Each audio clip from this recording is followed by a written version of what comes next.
Oh, hello. What is up? What is up? Back at it again. What is up, party people? What's up, boxing fans around the world? FightHype family, what's going on? Here once again from the high-tech, immortal headquarters of FightHype Live here in Las Vegas, Nevada. I am not on hand at Madison Square Garden. As originally planned, decided, you know what, I'm going to stay in the office for this fight, Taylor and Lopez, and rock with the people at home and have a live round-by-round. Turned out to be a good decision because it got crazy out there this week with the Canadian forest fires, so it might have been terrible for me to get out of there. But enough of the boring stuff. I digress. I'm excited for this fight. I woke up excited for this fight, and I'm always looking forward to watching or covering a good fight, a good title fight in particular. But I woke up genuinely excited to watch this fight.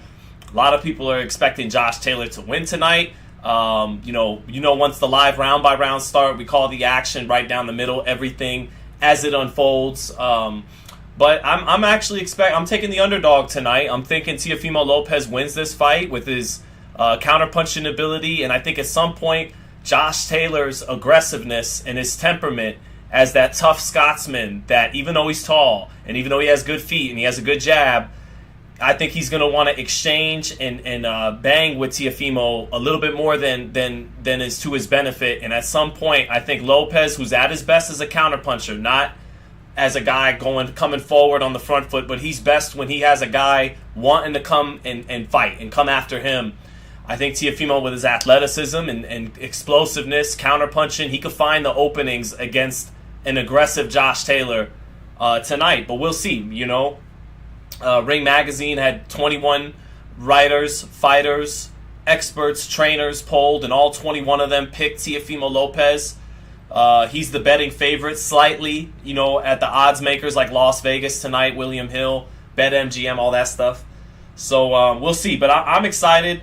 I'm thinking it's upset tonight. But of course, if Josh Taylor gets in there, utilizes his jab, starts styling on Teofimo, putting the combinations on him, breaking him down, then we'll sit back and enjoy a great performance tonight by Josh Taylor. May the best man win. But thank you, everyone, for tuning in to FightHype Live. What's up to my man DeAndre C? What's up, Dane Sampson? Great to see Dane Sampson. Riley Sachs asked, will we see it or only hear it from you? Yeah, we don't. Riley Sachs says he's talking rubbish. Well, Riley, brother, if you know how to read, and I'm sure you know how to read, it says live, ! In parentheses, Josh Taylor versus Teofimo Lopez, round by round commentary and watch party. And that's what it is. We're not ESPN, Disney. We don't have the rights to Teofimo Lopez versus Josh Taylor. We're not Sky Sports or whoever's broadcasting it overseas. We're just little old FightHype. So we do the live round by round for people that like to rock with us watching the fight live. That's awesome.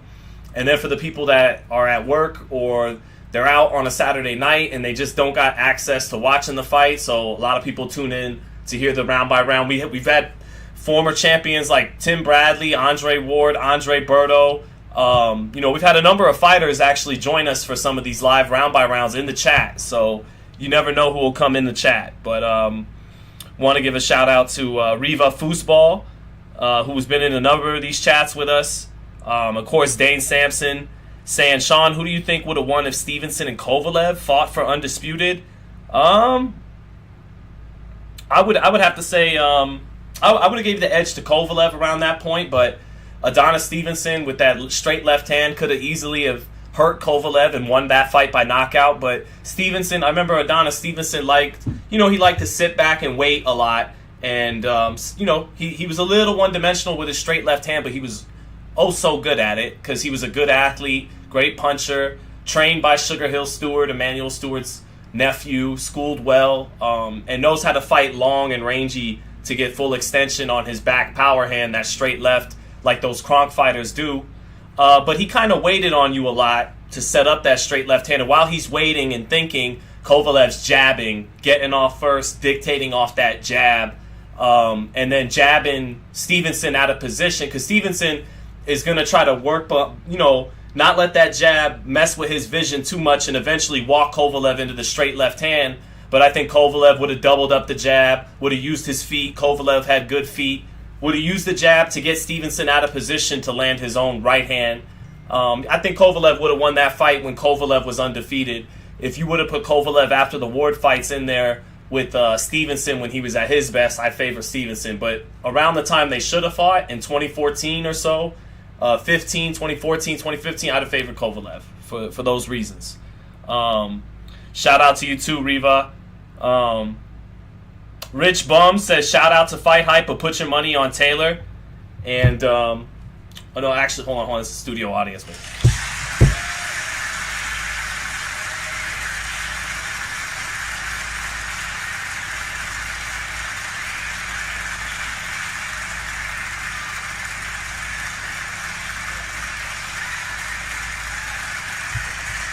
okay, thank you for that cringe studio applause. You know that, and we're gonna play. If Teofimo wins the fight tonight, I'm gonna be twice as cringe as that and play the applause for picking a fight that no one's really picking Teofimo in. Although I think people like my man Breadman Edwards, you know, the trainer at Caleb Plant, and a few here. I'm gonna take a look on Twitter and let's review real quickly before ESPN's card starts. Take a little review at the odds tonight. One moment here. Yeah, so to review, a little bit of loading here. Salute to Fly King Steve. Both fighters are controversial and hated by the media. I love this fight, says Larry Liston.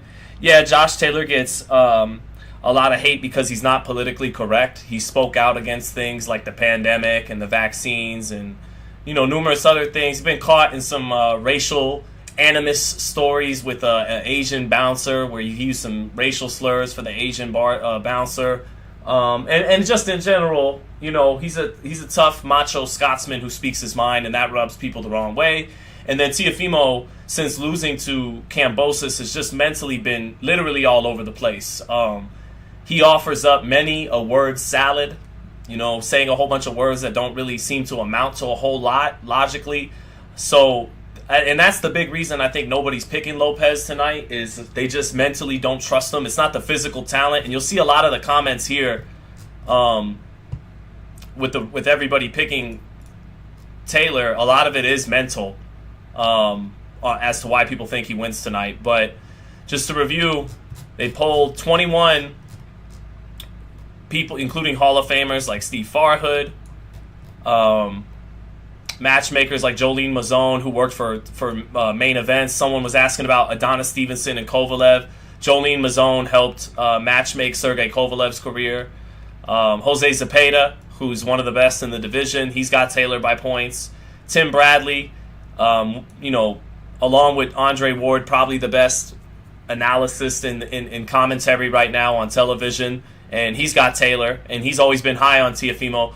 Regis Prograis, kind of echoing the sentiments of most people here, which is, I think Lopez is mentally weak. He asked after his last fight if he still has it. I think Taylor is going to capitalize on that. I think Taylor is mentally strong, but I don't know much how much he has left in the tank. It seems like he's fading, which is a good point for Regis to bring up, because so much is getting, you know, deservedly brought up about Teofimo. There were some people on Twitter saying maybe he shouldn't even be fighting tonight, that he should be pulled out of this fight because of the mental state that he's displaying heading into tonight. But that is taking away, someone in the chat, Riva Foosball, saying Teofimo is insecure. Indeed, he shows a lot of insecurity, but that kind of takes away from the fact that Josh Taylor is injured heading into this fight. He's had multiple injuries. At 32 years old, he's still, as a tall 32-year-old, he's getting down to 140 pounds. When he's talked already a year and a half ago about being a welterweight.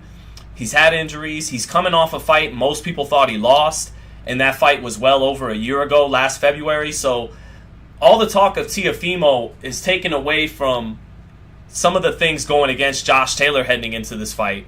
And so Regis finishes by saying, you hear a bunch of rumors about him in the United Kingdom, and as far as Lopez does have the style to beat Taylor. That's why I'm picking him. The styles make fights cliche. And there's two boxing cliches at war with me heading into this fight, which is 90% of this game is mental, as Teddy Atlas would say, and styles make fights, because the 90% of this sport is mental. That's got me thinking Josh Taylor, but the styles make fights. That's got me thinking Teofimo. He's more athletic than Taylor. He's younger. Should be more comfortable at this weight, even though he had to strip down to be naked. He's fighting a guy that likes to trade, that likes to be aggressive when he fights. Doesn't always use his height like he should.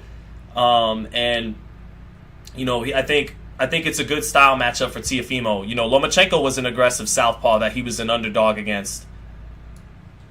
But I just don't think he's going to beat Taylor. I definitely feel like Taylor's going to win. I don't even feel like it's going to be close. For me, I think it's going to be lopsided for Taylor. And so by the end of it all, it was 21-0 for Josh Taylor tonight, that the experts have it. So, nobody, at least to this Ring Magazine article, is picking Josh Taylor. 21 out of 21. So, either I'm insane tonight or we'll see. But styles make fights sometimes, and I got to stick with Lopez, the more athletic counterpuncher. But we'll see. Andre Ward has braces. Let me check the telecast. I got to see that for myself. Hold on. But Rivas said when Floyd took a break, he KO'd Marquez. Well, he came back in decision, Marquez. He beat him by unanimous decision. Xander Zayas coming to the ring. Xander Zayas, Puerto Rico's number one hope right now, no doubt about it. They're still waiting for that replacement, really, for Miguel Cotto. They've had some guys like Alberto Machado, some others, but no one anywhere near the promise of fulfilling the shoes of Cotto. Cotto quickly fulfilled the shoes of Trinidad, who fulfilled the shoes of guys like Wilfredo Gomez and Wilfred Benitez and Hector Camacho. So Xander Zayas, he's got to come through for Puerto Rico here. And on a separate note, he's making his way to the ring now is Xander Zayas, the undefeated super welterweight, 20-year-old out of Puerto Rico. Good, great, humble kid with really good punching power. Not a one-punch knockout artist like Tito Trinidad, but very good, heavy-handed punching power in both hands. Very good balance. Not going to be a speedster. He's going to have to, his timing will be his speed. Not slow. He's not slow. Kind of like Cotto in that way. Although Miguel Cotto, right before that Margarito fight, was starting to get pretty damn zippy and fast himself. And then Margarito took a pound out of flesh out of him and compromised that a little bit going forward. But here's Xander Zayas in the ring now. And again, like I was about to say, on a separate note, Mexico's got that problem on their hand a little bit where, Mexico always had their next guy up, next man up. It was, Ruben Oliveras, and then enter Salvador Sanchez. Salvador Sanchez dies in a car crash. Enter Julio Cesar Chavez. Julio Cesar Chavez is starting to get old in the mid-90s. Enter Marco Antonio Barrera, Eric Morales. Barrera and Morales are starting to get their asses beat by Pacquiao. Juan Manuel Marquez steps in to save the day. Marquez is getting old. In comes Canelo Alvarez. And usually by this point, at this juncture of a Mexican fighter like Canelo, the next great is on his way already. And Mexico doesn't have any next Canelo up right now. They got some solid guys like Emmanuel Navarrete. Guys like Gallo Estrada are older and in the very low weight classes, but they don't have the next man up. And so Puerto Rico, once Cotto retired, struggled with that, and they've been struggling with it up until hopefully now with Xander Zayas. So Ilana Musk says Xander wins easy. Yeah, he should. He's at that stage of his career where that's the kind of, he's fighting Ronaldo Cruz, 18-1 with 2 draws. Or excuse me, Ronald Cruz, not Ronaldo Cruz. Rivas saying Munguia's an overrated plum. Well, he's fighting Derevianchenko, who's seen better days. He just needs to fight better opposition, Munguia. All right, Zayas, 20 years old, 15-0, 10 knockouts, bouncing up and down in the corner, getting ready for this co-main event on ESPN. Bensonhurst in the house. What's up, AB? Yes, sir. Bensonhurst, 83rd and Bay Parkway is in the house. I didn't know if AB was shouting that out for me being from Bensonhurst or for yourself, but either way, shout out to you, AB. And we commentated AB last night, Adrian Broner. Shout out to Adrian Broner. Fought a good 8 rounds, took his foot off the pedal a little bit in the 9th and the 10th, but we had a lot of fun on the live last night for the Adrian Broner fight. But here comes Xander Zayas now, center ring, getting instructions from everybody's favorite referee, Steve Willis. Ennis versus Ortiz. What's up, Don Carlos? What's up, Bronco Kid? Rivas said the sons of El Terrible Morales might be next for Mexico. I love Eric Morales, along with Bernard Hopkins. You know, probably my favorite fighter of all time. But I didn't even know his sons boxed. I didn't even know his sons were good fighters like that. But here we go, round 1 for Xander Zayas and Ronald Cruz. And Zayas, you know, big body at 154. Physically a lot more mature than most kids his age at 20, or young men his age at 20 years old. And he's starting with the double and the triple jab. Zayas keeping the hands up high, dips his head down to left. Oh, straight right hand lands for Zayas, and down goes Ronald Cruz. Zayas coming in disciplined, but not timid. Not too patient for his own good, and a straight right hand drops Ronald Cruz immediately in round 1. Here comes Zayas to follow it up. First time Ronald Cruz has been knocked down in his career. Right uppercut lands for Xander Zayas. Left hook to the body lands for Xander Zayas. And he's landing these punches at mid to long range, not having to get in close to land that left hook to the body. Landed it in the center of the ring at range. Good stuff there by Xander Zayas. Xander Zayas parrying the jab to the body. Stepping over to his left, dipping his head down to the left. Double jab to the body, sets up a sweeping right hand up top to the head for Xander Zayas. Cruz getting the gloves up to partially block it, but that right hand partially got in too. Xander Zayas backing up a little bit, taking little half steps back. Now he holds his ground. Those hands up high jab, sets up a right uppercut and a nice left hook to the body by Xander Zayas. Nice 3-punch combination there. Xander landing a straight right hand again off the jab. Working his jab again. Nice jab there by Zayas. Zayas jabbing from the chest, not jabbing out of the high guard. Now he eats a jab. But, oh, nice jab to the body there by Xander. Maybe I'll cool off a little bit. You know, I got to save a little something for the main event. You know, I won't call every single shot here. We'll cool it a little bit for co-main event time and really amp it up for main event time. But, yeah, Xander's starting off with his jab good. Hooking off the jab up top. Worked his levels with the jab. Working his levels with the jab again. Tries to come with the straight right hand over the top of Ronald Cruz's jab. The straight right hand that dropped him earlier in the round. Zayas, 2 jabs right there. Now taking a little bit of steps back. Cruz coming forward out of the high guard. Pawing with his own jab. Not getting anything going there. Zayas escaping out to the center of the ring now. Good punch placement and accuracy by Xander Zayas right now. Not just throwing, but placing shots behind the jab. Zayas on the back foot now, and a little bit of that Miguel Cotto rhythm from Zayas when he moves around the ring. It's this, you know, the way Cotto would, where it's this big body. At least, well, Cotto wasn't big in terms of height, but he had a big back. He was a burly kind of guy, and surprisingly, they could be light on their feet and bounce around and step around to the left, step around to the right a little bit. And that's what Xander Zayas is showing here in round 1 as this first round ends. He gets that knockdown on the straight right hand in the first 30 seconds and then kind of just boxed the rest of the round.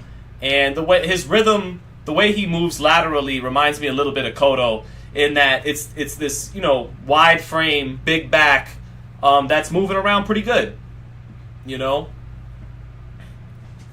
Rivas says the jab is beautiful. Yeah, beautiful overhand right.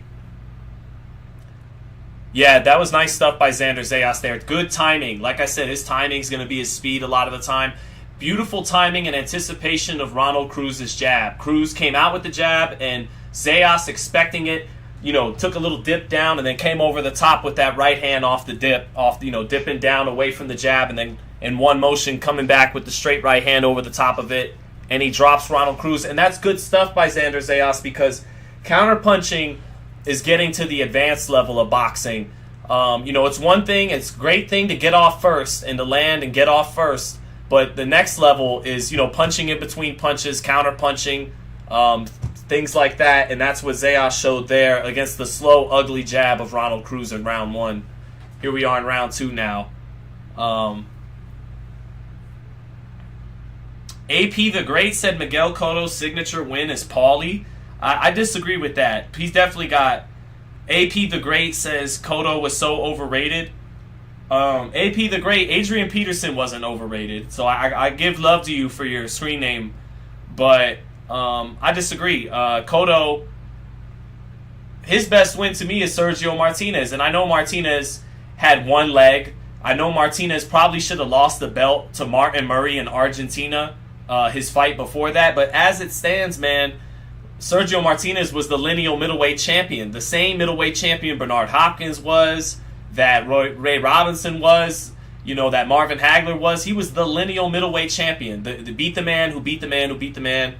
And so when Miguel Cotto beat Martinez, as old and as shot as he was, that made him the middleweight champion. Something not even Trinidad managed to do because, he lost to Hopkins. He fought someone so much better in their prime.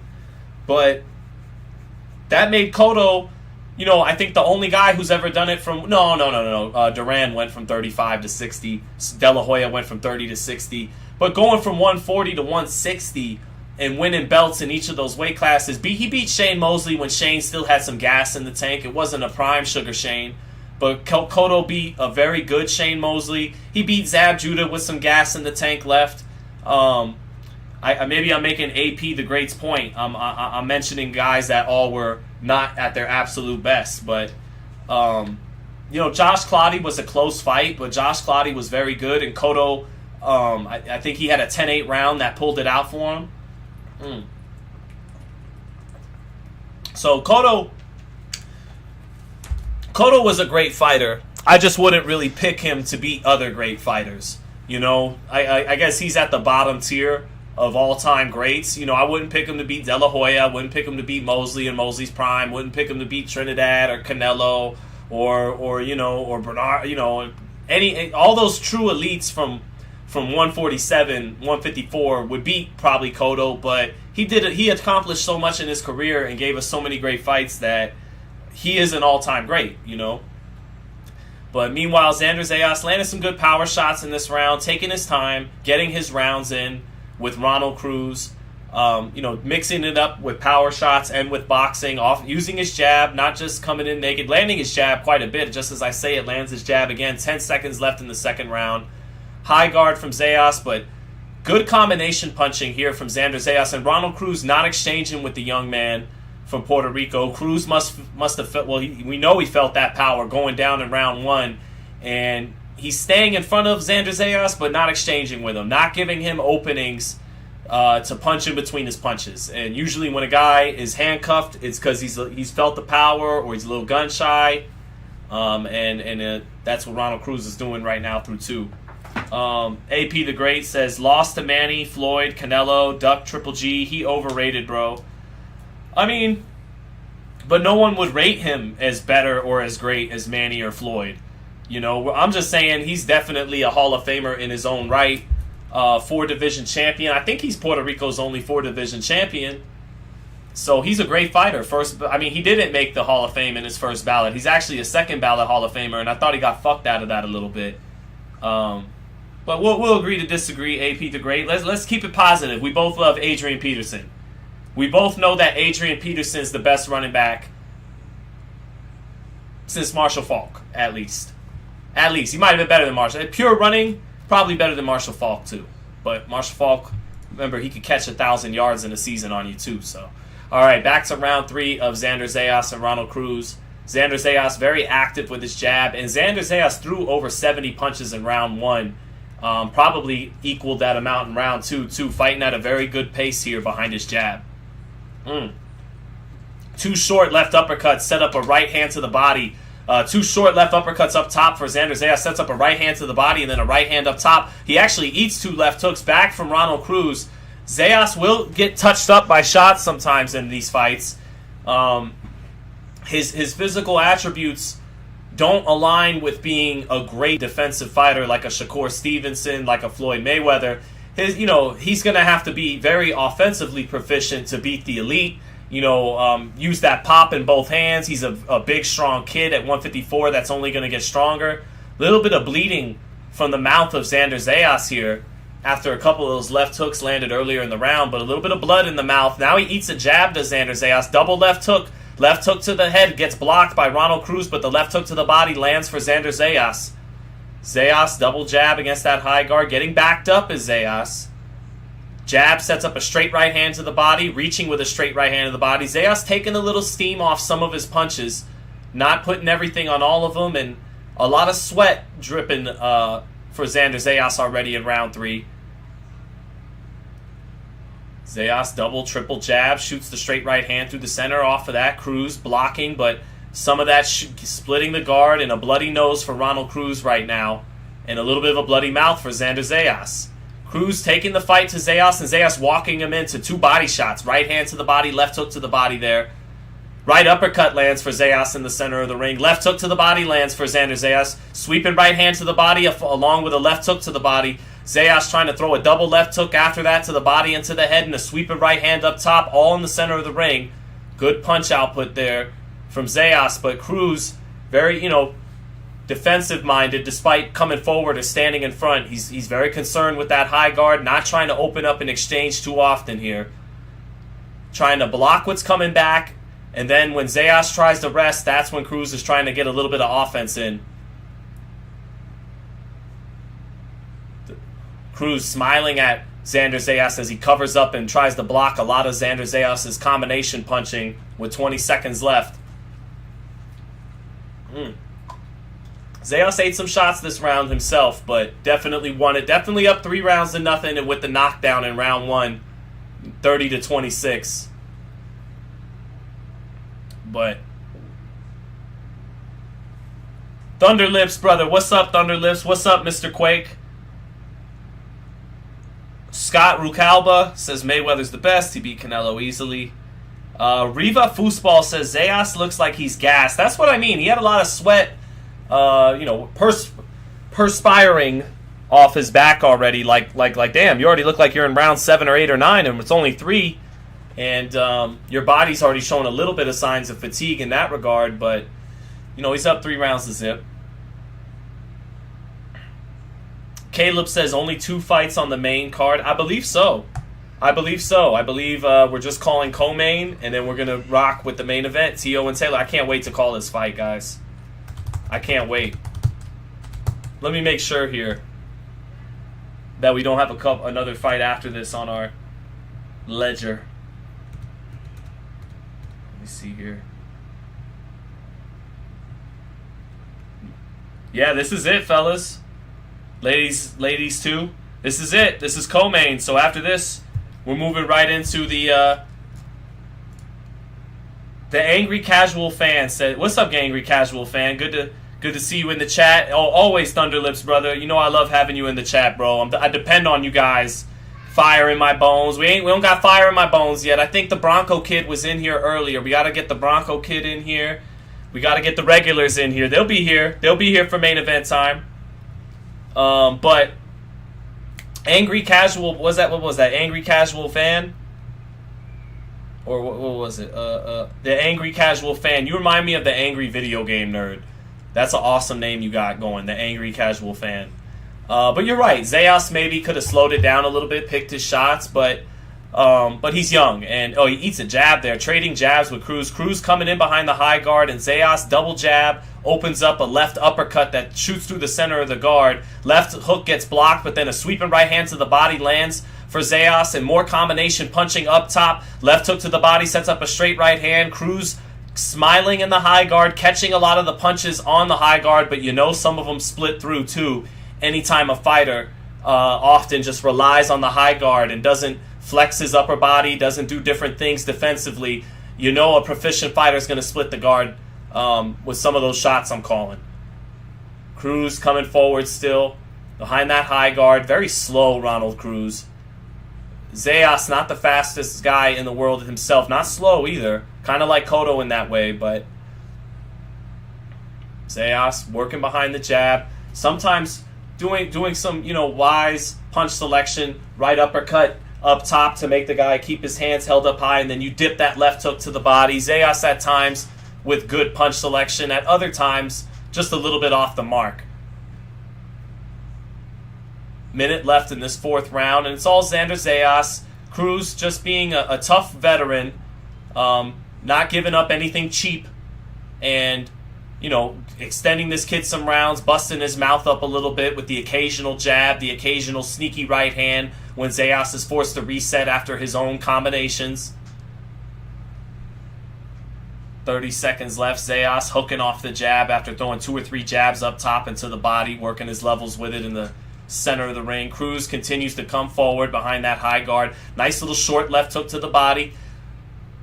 Zayas has had some nice little short left hands, whether it's the left hook or the left uppercut, at times to the body, at times splitting the high guard of Cruz, but he's eating some shots too. He's no Pernell Whitaker, or to use a Puerto Rican reference, he's no Wilfred Benitez. I like that left hook from Xander Zayas. Cruz blocking it a lot in the high guard, but it finds a home to the body. Left hook landing to the body, not so much up top. Cruz with the high guard, but that left uppercut, nice and shortly thrown by Zayas at times, that splits the high guard. That's it for 4 rounds. 40-35, Xander Zayas got that knockdown in round 1. So,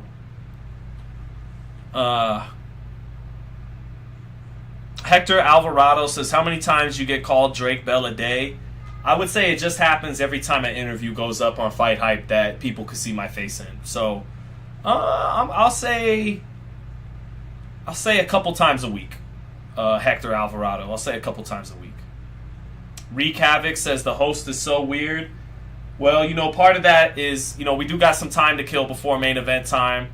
And, you know, a lot of the hardcore fans in here, they know what to expect in this co-main event. It's going to be one-sided action.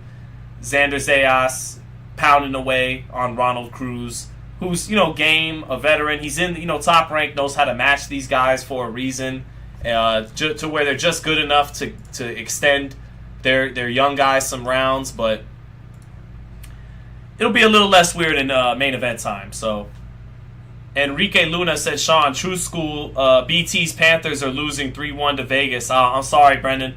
I'm sorry, Florida. I live in Vegas, and I'm rooting for y'all because of how much True School loves the Panthers. It rubs off on me, but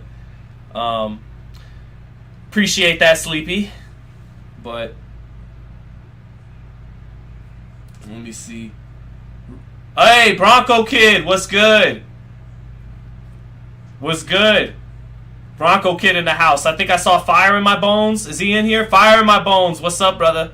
It is sad what happened to Wilfred Benitez, man. Teofimo Lopez getting wrapped up in the locker room. Looks like he's zoning in, bobbing his head to his music, that kind of thing. And, you know, Teofimo tonight, he'd be well advised. We're in round 5 of Xander Zayas, Ronald Cruz. Round 5 of scheduled 8. Zayas, as expected, in control of this fight. But getting hit. Oh, just as I say that, Ronald Cruz lands his best shots of the fight. And Zayas, with some blood from his mouth, actually clinches and then comes back with a sharp left uppercut that knocks Cruz's head around. Cruz smiles and nods his head. 2 body shots by Xander Zayas. But before, just as I was talking, Zayas ate a hard 1-2-3 jab, straight right hand, left hook that rocked his head around a little bit there. And yeah, Zayas clinched after that and then landed a hard left uppercut. We're halfway through the 5th. Zayas using the jab from the hip. Up jab, straight right hand, hits him. That's what he gets from jabbing from the hip and not having the hand speed to pull it off that time. Zayas still jabbing from the hip. Cruz trying to time him over the top with the straight right hand, but he didn't land it that time. Cruz is comfortable in there with Zayas. He's weary of the power. He's not opening up and exchanging a whole lot behind the high guard, but he's smiling at Zayas. He knows he's being frustrating and annoying at times. Knows he's busted his mouth a little bit. Zayas, yeah, he lands a combination through the center again with 50 seconds left in the 5th. So Zayas, not having by any means a virtuoso performance, even though his combinations are working and he is winning this fight. Zayas, not having an A+ performance. 30 seconds left in the 5th. Mr. Quake is in the house, Bronco Kid. He's here. We're good. We got him.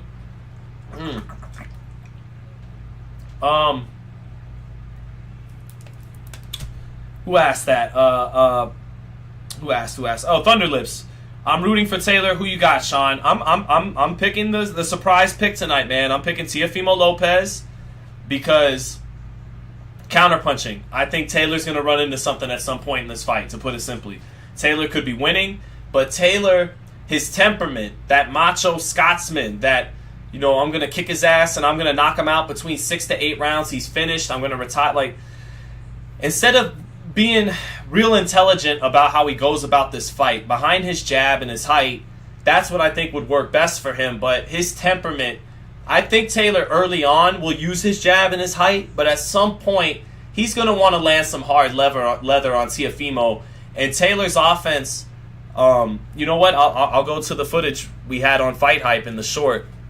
Taylor's offense, he's got a good jab and good feet, but he likes to throw combinations. He likes to throw body shots. He likes to throw sweeping left hands, almost kind of like left hooks out of the southpaw stance, right hooks. Josh Taylor, training, FightHype. Where we at?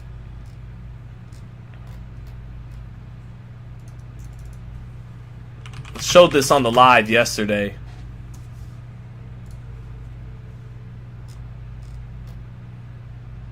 I think here it is. Is this it here? Yep, this was it. Check it out, chat. So, if you look at Taylor there, he's got a nice sharp jab, right? And good bounce and life in his feet. But look at that offense for the most part, except for one straight left hand he throws to the body here. And again, he's got a good jab, but his offense comes from, his bread and butter is that right there. Right uppercut, right hook. Right uppercut, right hook. Right uppercut, right hook, left uppercut. Right uppercut, left uppercut. Gets back to his jab. He does get back to his jab, but outside of that jab, there's that straight left hand to the body, but outside of that, goes back to the sweeping left hand to the body, goes back to the right hook to the body. So he doesn't keep it tall, even though he is tall. He inevitably punches in medium to close range because that's where you get the hook and the uppercuts off at. He doesn't really throw the two that often. The two, of course, is your backhand, the straight. He's got a good jab, but he doesn't use his height. He doesn't fight very tall, despite being a tall 140-pounder, and that's why Jack Catterall was killing him at long range with his straight left hand. He kept sniping Josh Taylor over and over again because Catterall dictated the range. He made the fight be fought on the outside, not at mid to close range like the Prograis fight, like the Ramirez fight, like Ivan Barancek and all these other fighters. He made him fight at long range and box. And that's where Taylor's lack of fighting tall got him exposed a little bit. And he got hit with a lot of straight left hands and dropped in that fight. And so I think that his best offense comes at midish, kind of medium range with those uppercuts and those sweeping body shots and those hooks. And I think at that range, that's where Teo can crack him and get off that right hand, in particular against the southpaw. That's what keeps playing out in my mind. I know most people think Josh is going to use his range behind the jab and then slowly break down a totally mentally fragile Teofimo tonight, maybe stop him. That's what everybody thinks is going to happen. And if it happens, it happens, and I'll sit back and enjoy calling Josh Taylor put on a show. But, my final pick before we get to main event time, I think Teo runs him into a counter at some point and hurts him, probably with a right hand. But I'll be ready to eat my crow with everybody after the round by round. If I'm wrong, I'll be ready to eat some crow. But it's starting to pick up in the chat. We're over 500 people now. It's going to be well over 1,000 once it's main event time. So Xander Zayas doing his thing, working his combinations, but Xander looks like he's headed for the distance. And his critics will point out that he got touched up a lot in this fight. Not a lot, but not a little either. That he got touched up. That that this guy smiled at him and made it the distance.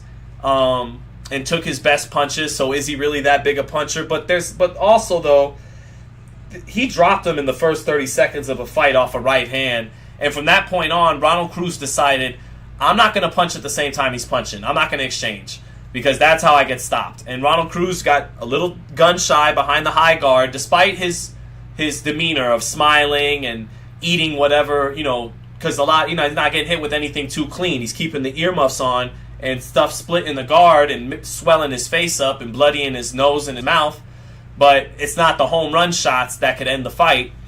And you got to keep that in mind a little bit for Xander, why he's not getting the stoppage. Is, this guy is just being tough in there, but he's not really trying to go for broke. He's not really trying to win the fight necessarily.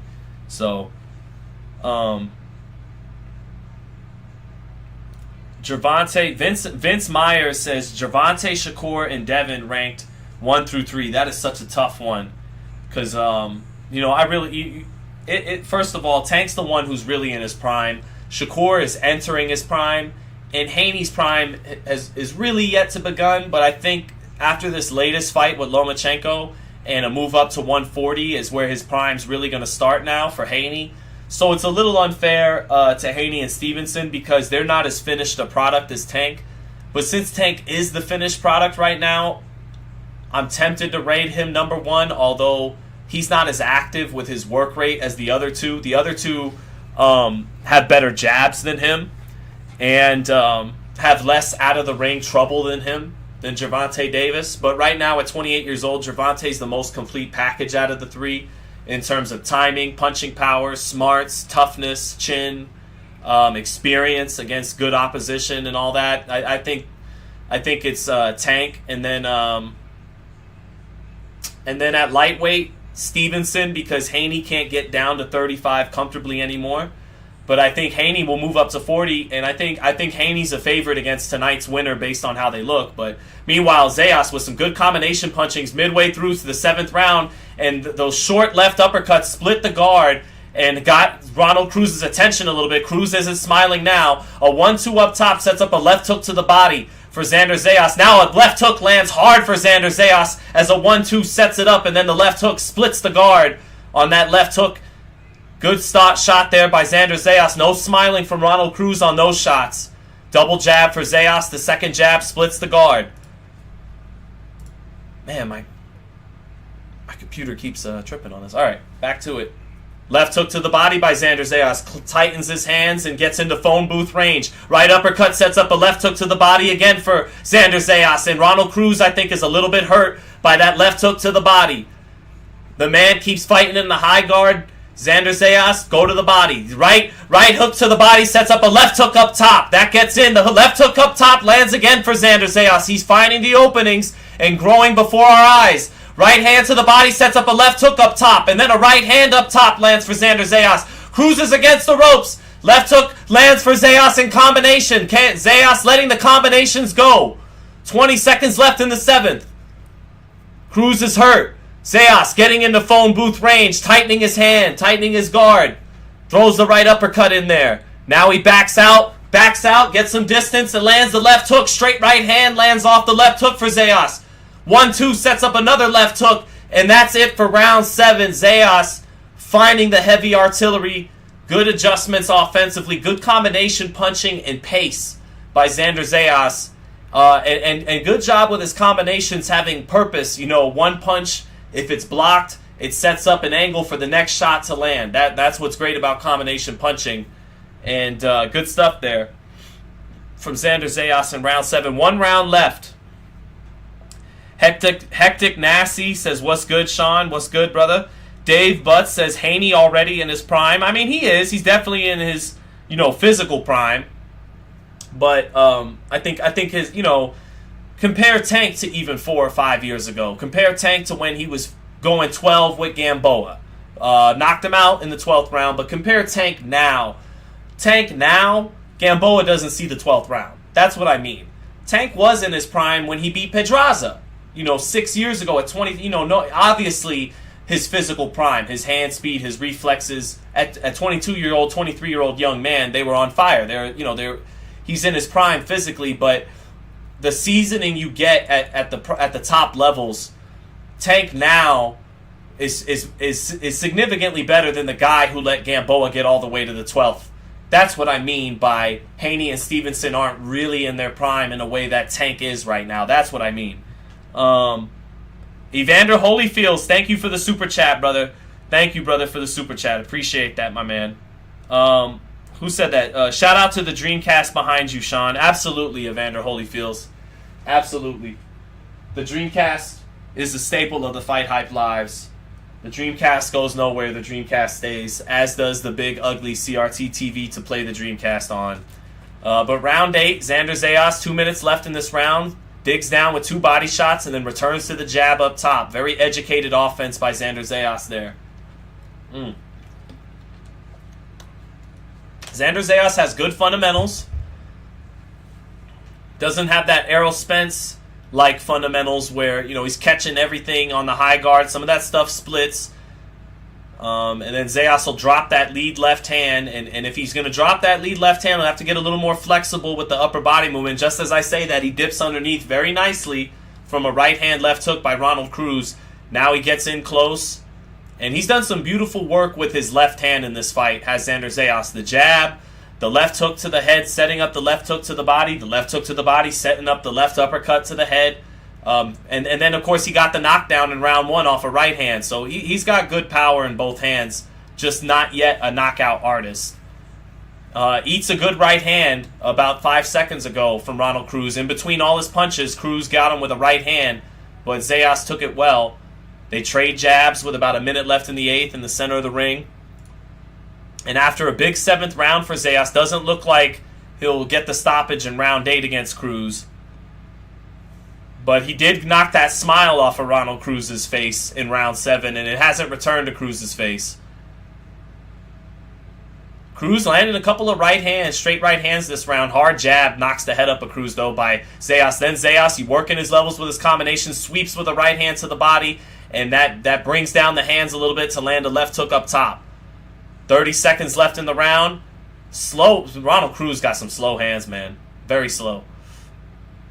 Seldom see a guy this slow in a co-main event. But it is Puerto Rican Day Parade weekend, and they had to put Xander here in the co-main. And Xander's on his way to winning every round. Got a knockdown in this fight in the first 30 seconds. Cruz then didn't let those earmuffs go. And Zayas not able to get a stoppage tonight. He'll get to 16-0 with 10 knockouts. And that'll do it for this fight. 8-0 on my card for Xander Zayas. Both fighters embrace. And with this co-main event wrapped up, help me out, chat. Send me some boxing stuff my way. So we got some. We got a little bit of time to kill before main event time. Tio and Taylor.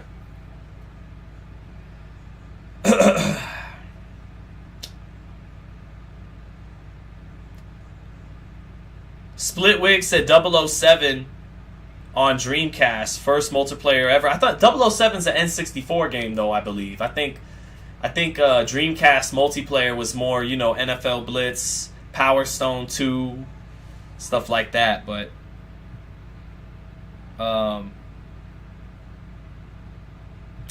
JC Noise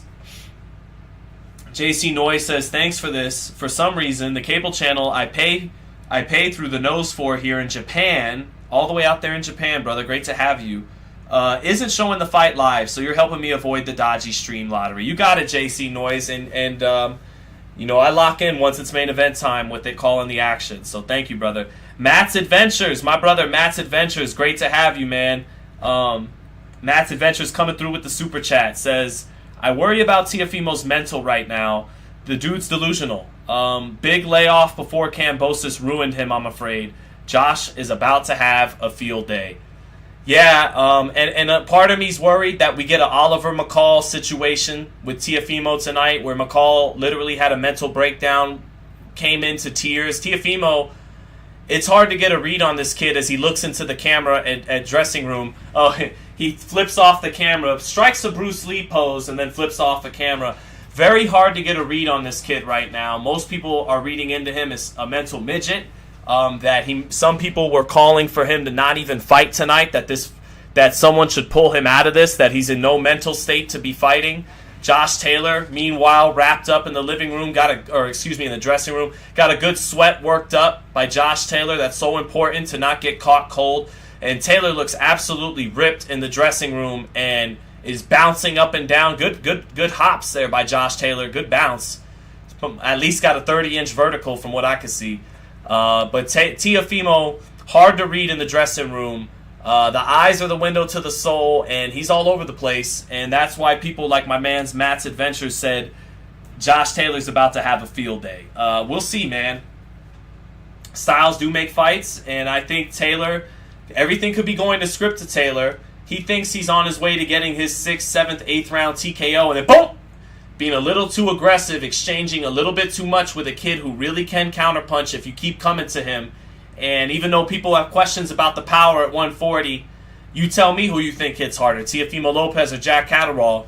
And Jack Catterall walking Taylor into a straight left hand dropped him. So, I think something in me has said that it's going to be the other way around from what Taylor thinks. Taylor thinks he's going to break him down and get him out of there in 6 to 8. I think in trying to do that, he's going to run into something between round 6 to 8. But we'll see. We'll see. Again, if Taylor puts on a masterclass tonight and Teo's coming undone, we'll sit back and enjoy whatever takes place. I'm just excited to call this fight. I woke up excited to call this fight.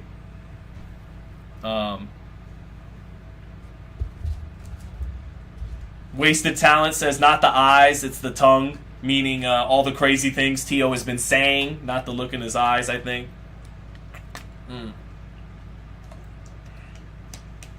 Bylaw 27 said Lopez will win easy. Bylaw, it's good. See, let bygones be bygones, Bylaw. I thought we had a moment yesterday in the Adrian Broner chat, but let's be friends, brother. We got you in here for the Teofimo Taylor. Like, who you got, Bylaw 27? Teo or Taylor tonight? Oh, you said Lopez will win easy. There you go. Wilson says Teo's going to take it. Richard Cronin says you're going to see the dog in Taylor tonight. I don't doubt that. I know Taylor's a dog. I question if he's got too much, if he's going to have too much dog in him and not enough thinking in him tonight. That's my question and concern for Taylor. My concern isn't his will, his determination. That's more on Teo's part. I'm more worried about Teofimo's will being broken. And Caesars now has Teo all the way up to a plus 190 underdog. Taylor at a minus 230 favorite. That means Caesars at the last minute sees Teo as a true underdog after seeing it closer to a 50-50 fight earlier in fight week.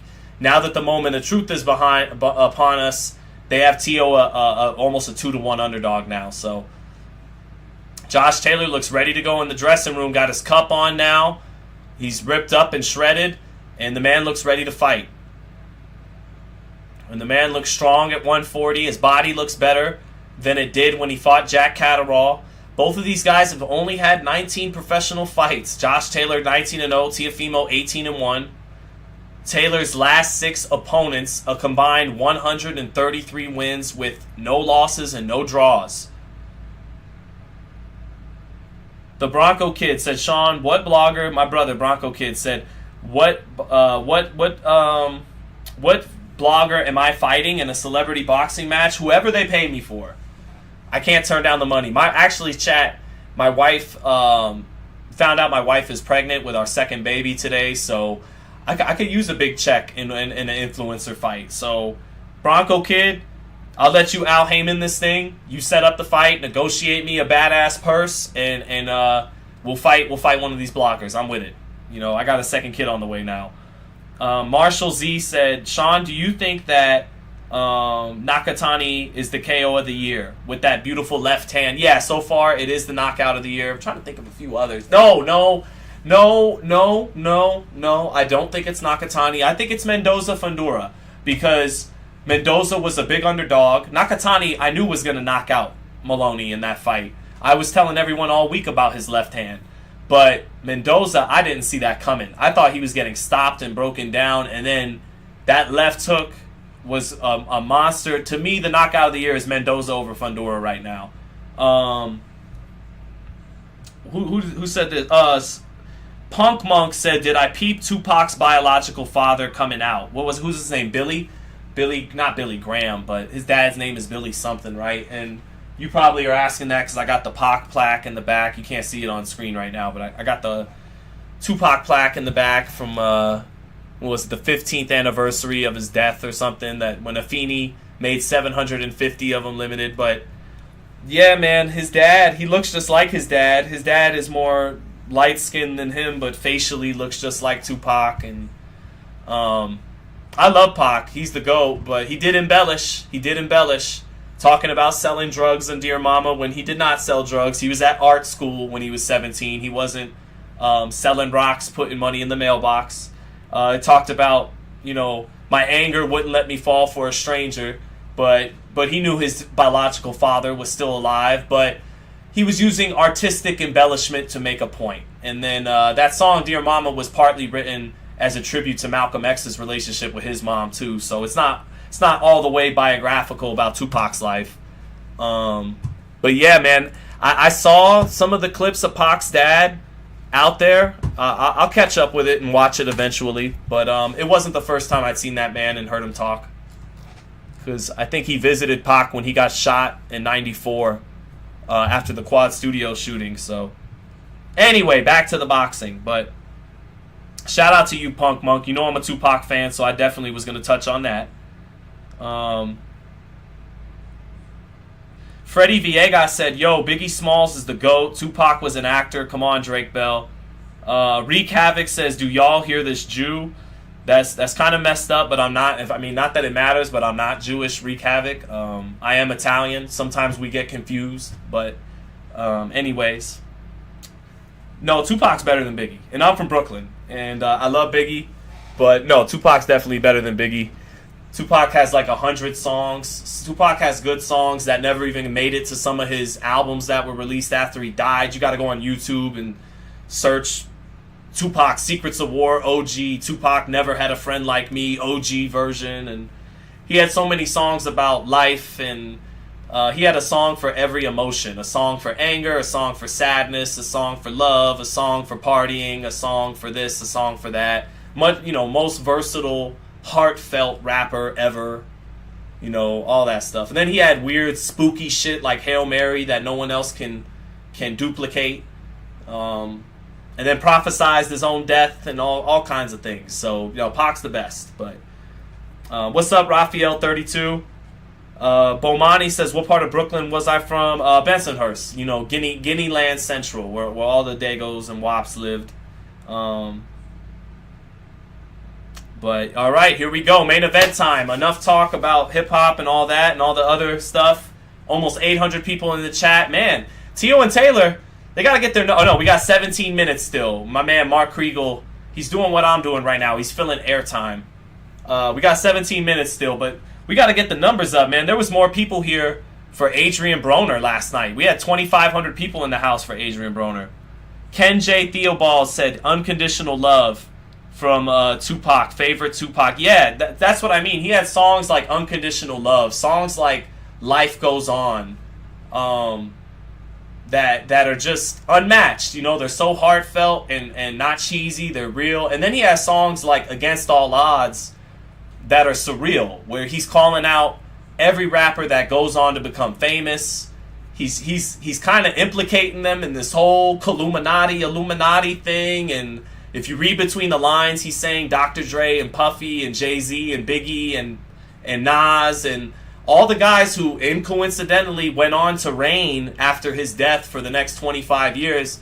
He's kind of saying they're all sellouts, they're all in the closet, and I'm going against all odds, and I know I'm going to die, and this is my final album, and this is the realest shit I ever wrote, and things like that make him unmatched in music, not even just hip-hop. In rock and roll, Jimi Hendrix, Jim Morrison, like Pac, they died in their prime. They were poets. They were beautiful artists. But you didn't hear Jimi Hendrix playing the guitar talking about they're gonna kill me, and this is how it's gonna happen, and you're gonna listen to me beyond my grave, and there's gonna be a million songs that come out that beyond my grave, and he stands alone in many regards. So that's why Pac's the Troublesome 96 by Tunes 1521. Exactly. Medicine Methods label me a lethal weapon. He was a poet. What'd he say? He said, you could take me in heaven and understand I was a G. I did the best I could, raised in this entity, or send me to hell, cause I ain't begging for my life. Ain't nothing worse than this cursed-ass, hopeless life. I'm troublesome. Like, that's not just hard. That's kind of poetic and in its own way beautiful. So, Wasted Talent said Beck's Pac song is street fame. Right, we got some real Tupac fans in here. Wreak Havoc says, get him out of here. Wreak Havoc, man, you free to leave. I think you kind of like being in the chat, though. Don't lie, Wreak Havoc. You're having a... You could feel free to leave, but I think Wreak Havoc's enjoying the Tupac talk. Everyone send love to Wreak Havoc, y'all. He wants attention. Let's give him attention, y'all. We love you, Wreak Havoc. Don't leave. Yeah, what else? Soldier Story, Violent, Trap Violent, right? Violent from Tupacalypse. You know, he's 19, 20 years old writing some shit like that. Words of Wisdom on that same album. Bomani, UFG, So Many Tears. You know, talking about So Many Tears, I remember I had a music teacher when I started college. Real smart guy, very smart. Great musician, great pianist. Makes a lot of money on the strip in Las Vegas being a musician. Teaches his little music class in college. And he said blues music is the foundation of all good music. Because blues is about pain. And the old artists would say, you know, the more pain in your music, typically, the better it is. And no one had more pain in their voice and in their music than Tupac. And So Many Tears, he said, usually the more blues that was in your music, the better it tended to be. And when you listen to So Many Tears, that's a straight blues record. You know, it's got like a harmonica in it. You know, and that's Tupac he called Me Against the World his, quote, down-home blues record, you know. And then he actually called the Columinati album his sequel to Tupacalypse. A lot of people don't know that. So, yeah, the dude was super deep. Not even just in his songs, in his interviews. You gotta, you know, the last interview he did before he died, talking about all kinds of crazy shit. The interview he did in prison, that was about an hour long, where he just gave so much game, was great. But anyways, just killing time. 13 minutes until Teofimo versus Josh Taylor. Teofimo warming up, hitting the pads, hugging his mom in the dressing room. He has his own sweat working up. Both fighters now got a sweat working up in the dressing room, not coming in dry. You guys can get me off track talking about Tupac for a long time, I'm telling you. Tupac rant, XXA, absolutely. Only God could judge me from Bronco Kid, all that. Tony True said, "Is this the price we have to pay for listening to the fight?" I'm sorry, brother. Tony, we got a lot of people in the chat who are keeping the Tupac talk going, though. It's their fault. You can't keep going. So, yeah, I you know what? You guys should be more like Loka Tupu. He said the discussion around Tupac makes this guy the greatest boxing commentator ever. There you go. Bronco Kid, I'll get back to some boxing. Bronco Kid says, Keyshawn Davis versus Frank Martin, who you got? Right now, if they fought tonight in a boxing ring in my backyard, I would give the edge to Frank Martin. He's just a little bit more of a grown man in there right now. But Keyshawn Martin projects, kind of like David Benavidez and David Morrell. David Benavidez right now, if they fought right now, I think he wins. But Morrell, because of his feet, he projects at some point to beat Benavidez. If they fought right now, I'd pick Frank Martin. He's just more of a pro. He's had more. I know Keyshawn with the Olympics and all that. That's part of why he projects with a higher ceiling, because of that Olympic background. But if they fought right now, I'd give the edge to Martin. But long term, I think Keyshawn projects with more upside. Let me see. Oh man, got a super chat from Kobe. Thank you, brother. Kobe said Tupac, Pimp C, and Boozy are artists that spoke from their heart, and it allowed them to touch their audience in a way being lyrical can't. If you don't get it, you just don't get it. Right, Kobe? They and I think you know, Pac was a good lyricist when he wanted to be. You know, when he wanted to kind of do that. It's like in Troublesome 96. He goes off and has his bars, but he's more concerned with what he's saying, with the content of what he's saying, rather than lyrical, firical, you know, trying to rhyme. And I love that. Like, I love guys like Cool G Rap and Cannabis and Big Pun and Black Thought who could spin your head around with a million multiples in one 16 bar. But at the end of the day, what are you saying? Are you just saying over and over again how dope you are, how many dudes you could kill, how many rappers you could out-rap? how many bitches you got, all that. Like, that's cool, and I'll always listen to that too. But guys like you mentioned had something to say, you know, beyond that. There you go. But yeah, I appreciate that. I'm happy you guys enjoyed some of the Tupac talk. I mean, I wouldn't mind keep it going, but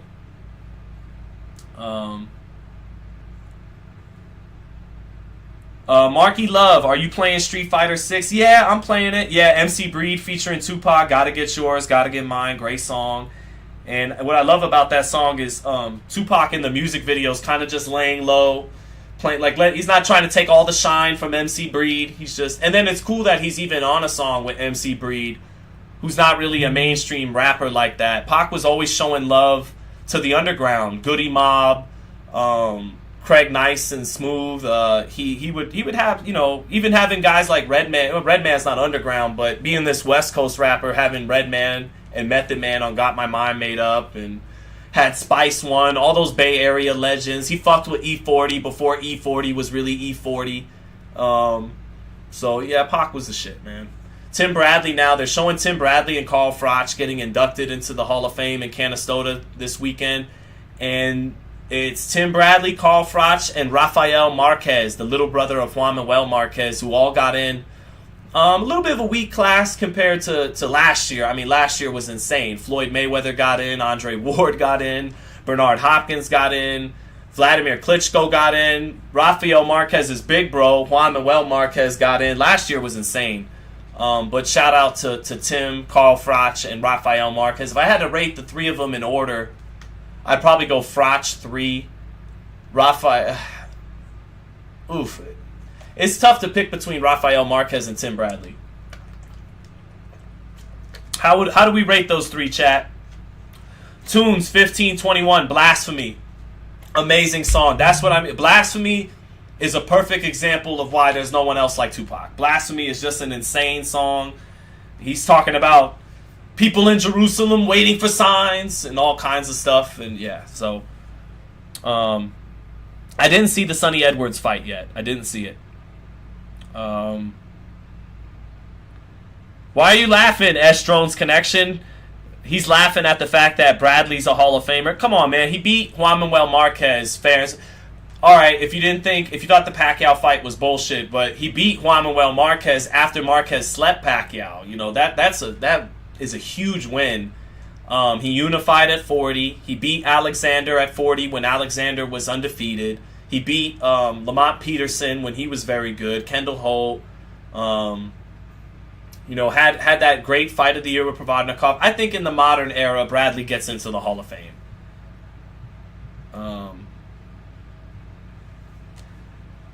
What's up, Phil Clay? You guys got to stop with the Tupac, man, or I'm not going to stop. I'm going to get off track and just keep talking about different Tupac songs. So 7 minutes left until main event time. 7 minutes left. They got my man Mark Kriegel, Max Kellerman, Andre Ward killing some time at the commentary booth. Maybe I could listen in here for a second. Let's hear.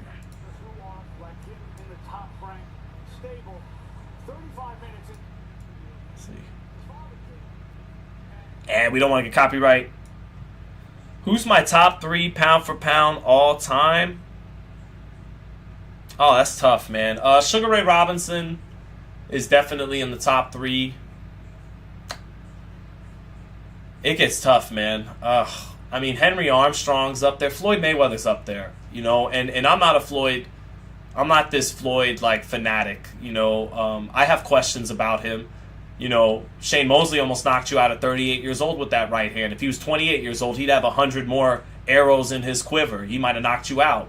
De La Hoya, he still was WBC champ. He still had juice in the tank. You beat him at 54. But that wasn't the De La Hoya that knocked out Fernando Vargas in 2002 at 54.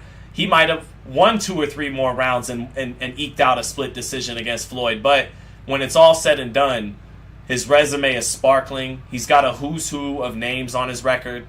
He went undefeated from 130 to 154, won every belt in those weights. Well, he was lineal at 35, lineal at 30, lineal at 47, lineal at 54. Whoop Gotti's ass for the WBC at 140. So Floyd's up there with the top. Floyd to me is definitely top 10 pound for pound. Even though I would have loved to have seen him fight some of those guys at their peak, at their prime, but it didn't work out that way. Not all of that was his fault. He came along in a different timeline than De La Hoya and Mosley, and then Pacquiao was playing games with drug testing with Alex Ariza, and that didn't help his case. But Zab Judah was supposed to fight Floyd for undisputed, then he fucked up and lost to Carlos Baldomir. So the names that come to mind right away are Ray Robinson, Hank Armstrong, Floyd Mayweather, Muhammad Ali, Roy Jones Jr., Manny Pacquiao. I know a lot of people would say Joe Louis, and Joe Louis is one of the greatest heavyweights ever, but Ali comes to my mind before any other heavyweight if we're talking the best of the best, pound for pound. Yeah, man. Those are the names that come to mind. Duran, too, but yeah. So now, I got a super chat from my man Ishi Blanks. Says, Tupac was the OG Chris Brown. Talented kid that got some money and started to act up. Pac fell for his own filter like these chicks. Ask Orlando Anderson. Sheesh. You came out throwing bullets, man. That's tough.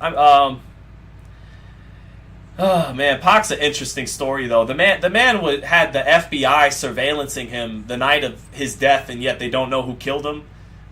Tupac had death threats by the ADL, by the Jewish Defense. You could look that up. Look up Jewish Defense League death threats Tupac. So he was acting up, but there's more than meets the eye with that man. There's more than meets the eye with that man. He didn't have it like musicians have it now. Rappers get commercials and endorsements, and they don't get criticized for the lyrics that they put out, even though their lyrics are a million times darker with no redeeming artistic value than they were when Pac was rapping. But back then, dude really had to get dragged through the mud from the media, and they were anyways. But thank you for the super chat. We'll get back to boxing. Like XX Nate says, shut up about Tupac now. He's right. 3 minutes until main event time. Teofimo looking nervous in the dressing room, taking deep breaths.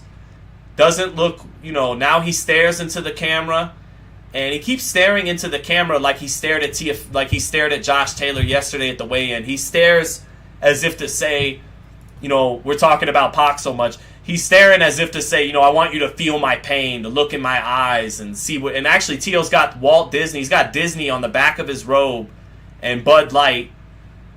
This kid is hard to read heading into main event time, man. He may be, but one thing that I think Teo should do is what Shane Mosley did to Antonio Margarito. And what Shane Mosley did to Antonio Margarito was take all his personal shit he was going through. He was divorcing his wife, Jen Mosley, at the time. Jen was taking him to the cleaners in the courts. Jen was ready to did take his title belts, some of them, took half his money, and Jim Lampley was talking about this as Shane is making his way to the ring for Margarito, and you could tell Shane Mosley, who's typically a very aw-shucks, smiling, polite kind of guy, he had an edge that night that even when he fought Oscar De La Hoya, he didn't quite have. He had a real nasty edge coming into the ring against Margarito, and to my eyes, he used all that negativity with the divorce with his wife as a positive, like, someone's going to have to pay for all this bullshit I've been going through these last couple months with this divorce. And that's what Teo's mentality should be right now, is all this shit I've been going through with my wife, losing custody of my son, losing to Kambosos, and the whole world laughing at me, and all. He's the man across the ring from me tonight, he's the one who's going to have to pay for all of that tonight. That's the kind of mentality that could pay the best dividends for Teofimo. And we're just about ready for main event time. Thank you for the super chat to Jorge Gutierrez. I appreciate that, brother. Thank you. And I apologize to all the people who just came here for some boxing and we got a little sidetracked with Tupac, but we had some time to fill. So here we go. Just about time for ring walks time. I can't wait to start calling this fight. We'll see what goes down.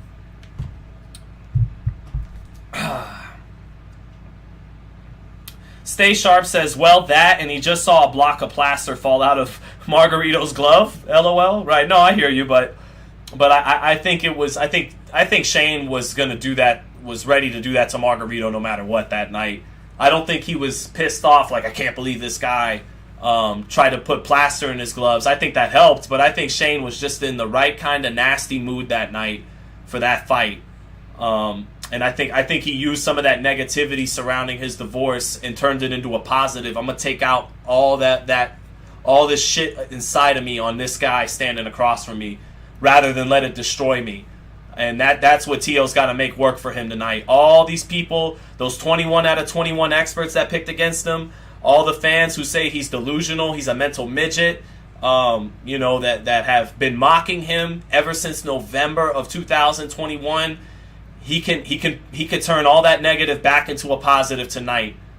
And we'll see if he does just that. He's banging his gloves in the dressing room. Josh Taylor, meanwhile, warming up, hitting the mitts with quick combinations with his new trainer, Joe McNally. Taylor, nice and warmed up and intense in the dressing room. Teofimo, very, kind of nervous. He's nervous. Teo more nervous, not throwing punches, taking deep breaths. His father now gets him to warm up a little bit in the dressing room, but Taylor does look like the calmer fighter in the dressing rooms for both fighters right now, no doubt about it.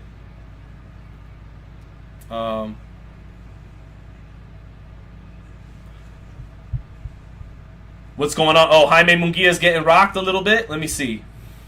Let me flash over to the zone on my laptop. See what's happening to Jaime.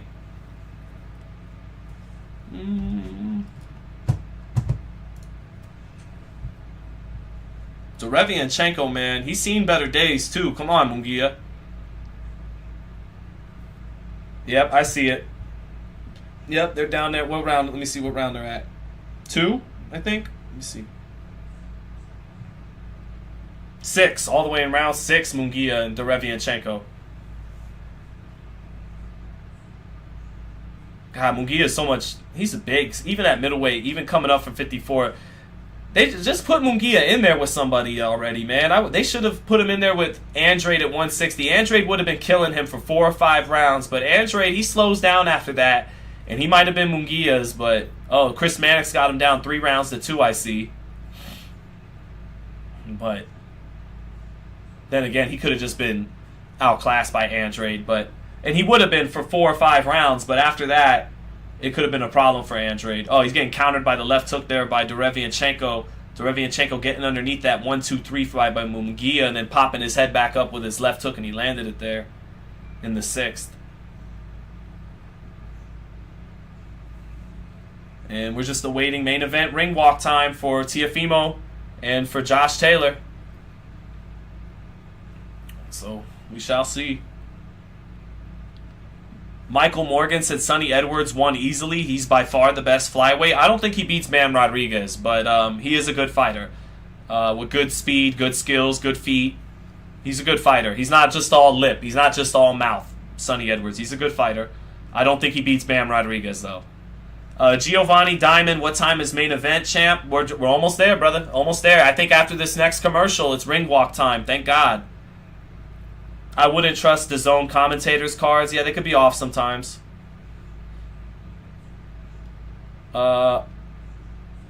Angel Ruiz says, bro, you are the best in my eyes and ears at broadcasting. Thank you, my brother. I appreciate it, man. Happy to come through in the clutch for some of you folks at work who can't catch the fight. A lot of you guys think Munguia is about to get dropped. I don't know. A lot of fight to go. As one of the old-timers told me, in round 5 of a Pacquiao fight once, long way to go. Munguia's better in the second half of fights than he is in the first half of fights. And Derevianchenko, we'll see if he holds up in the second half. Just as I say that, Munguia's turning it up in the last 10 seconds of round 6, landing some hard combinations, finally getting that left hook in by throwing in combination, that left hook getting in a couple times there. Nice right hand to the body, though, by Derevianchenko at the bell. Bernard Hopkins out of his seat, yelling at Munguia to finish strong here. And they're halfway through that fight in L.A.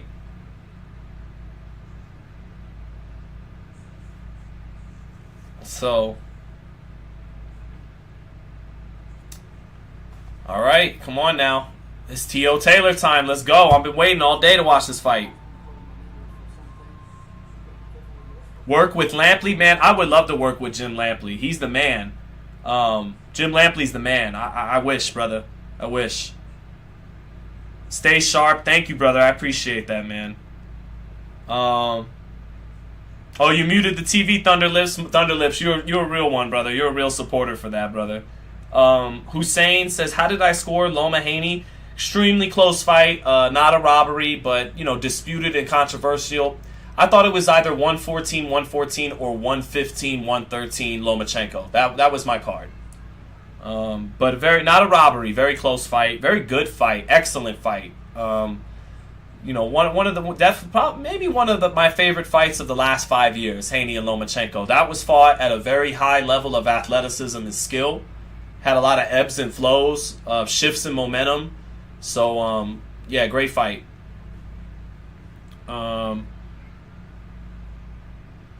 Let me see here. What do I think of Virgil versus Stanionis, West Coast? I think that's two trains. That's a train collision, two head-on trains, but one train hits a little harder, is a little more explosive, and has a better jab. And that guy is Virgil Ortiz. Ortiz has a better jab than Stanionis.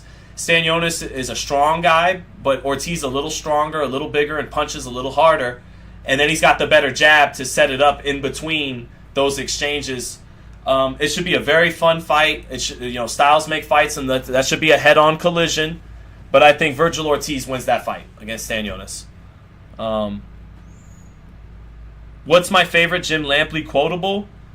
I'm gonna say probably his call on De La Hoya when he was finishing off Fernando Vargas. And this would be the most emotional win of Oscar De La Hoya's career. If he could make this man eat his words, if he could knock him out, and he does. And then Oscar goes to his knees, and Floyd Sr. hugs him, and he's the golden boy. His arms are in the air, and he's done it. It's like a 1980s movie. He's knocked out the big buff Cholo with his little skinny ass, and he's got his trainer hugging him, and he's smiling, and he did the Ali shuffle when he dropped him on the first left hook, and Jim Lampley's going nuts. And that's probably my favorite Lampley call. But here comes Teofimo Lopez, the former lightweight champion of the world, smiling, doing a little bit of shoulder shimmying, a little bit of dancing. Big smile by Teofimo Lopez. You could tell the young man's got some nerves, too. But he's back at the scene of the crime, back at the Hulu Theater where he lost the lightweight titles of the world to George Kambosos in a stunning upset. Tonight, he's the underdog, not the huge favorite that he was in November of 2021 that night. Tonight, the underdog against the lineal champion, no longer the undisputed champion, but still the true champion of the division, Josh Taylor. Teofimo pauses a little bit before he makes his way to ringside and dances a little bit more, smiles a little bit more. And here he comes to the ring, adorned in different shades of blue in his trunks. Blue fading to a lighter color until it's just about white in his trunks. Got the Bud Light logo, got the Walt Disney logo on the back. So even though he's talked down on ESPN and Top Rank, he still knows his bread is buttered with Mickey Mouse, with Disney. So he's got that in there. And now Teofimo Lopez, the former lightweight champion of the world, he's in the ring and bouncing around. And now we're set for the super lightweight champion of the world, the 140-pound champion from Scotland, the favorite tonight, Josh Taylor. And I'm starting to get a little bit of nerves myself, a little bit of that big fight feel. Rarely gets a call a fight of this significance here from the office. Usually I'm there ringside, but I get to rock with you guys from the office tonight. So this should be good. Fire in my bones says Teo got on Little Mermaid colors. That's actually not too inaccurate. Here we go. Here comes Josh Taylor now. Ivory. There you go, Mr. Quake. Thank you for helping me with the color wheel. Some people in the chat are saying Prince Nassim Hamed vibes. No, this is absolutely downright shy and humble and bashful compared to Prince Nassim Hamed in his prime. Teofimo Lopez, no one would ever call him, humble or shy, but he's not quite out there like. Well, he's out there. He's Looney Tunes, but and he's not coming in on a flying carpet or nothing like that, like Prince Nassim. So here we come now. Here comes Scott Taylor throwing combinations out of the tunnel. looking ready to fight.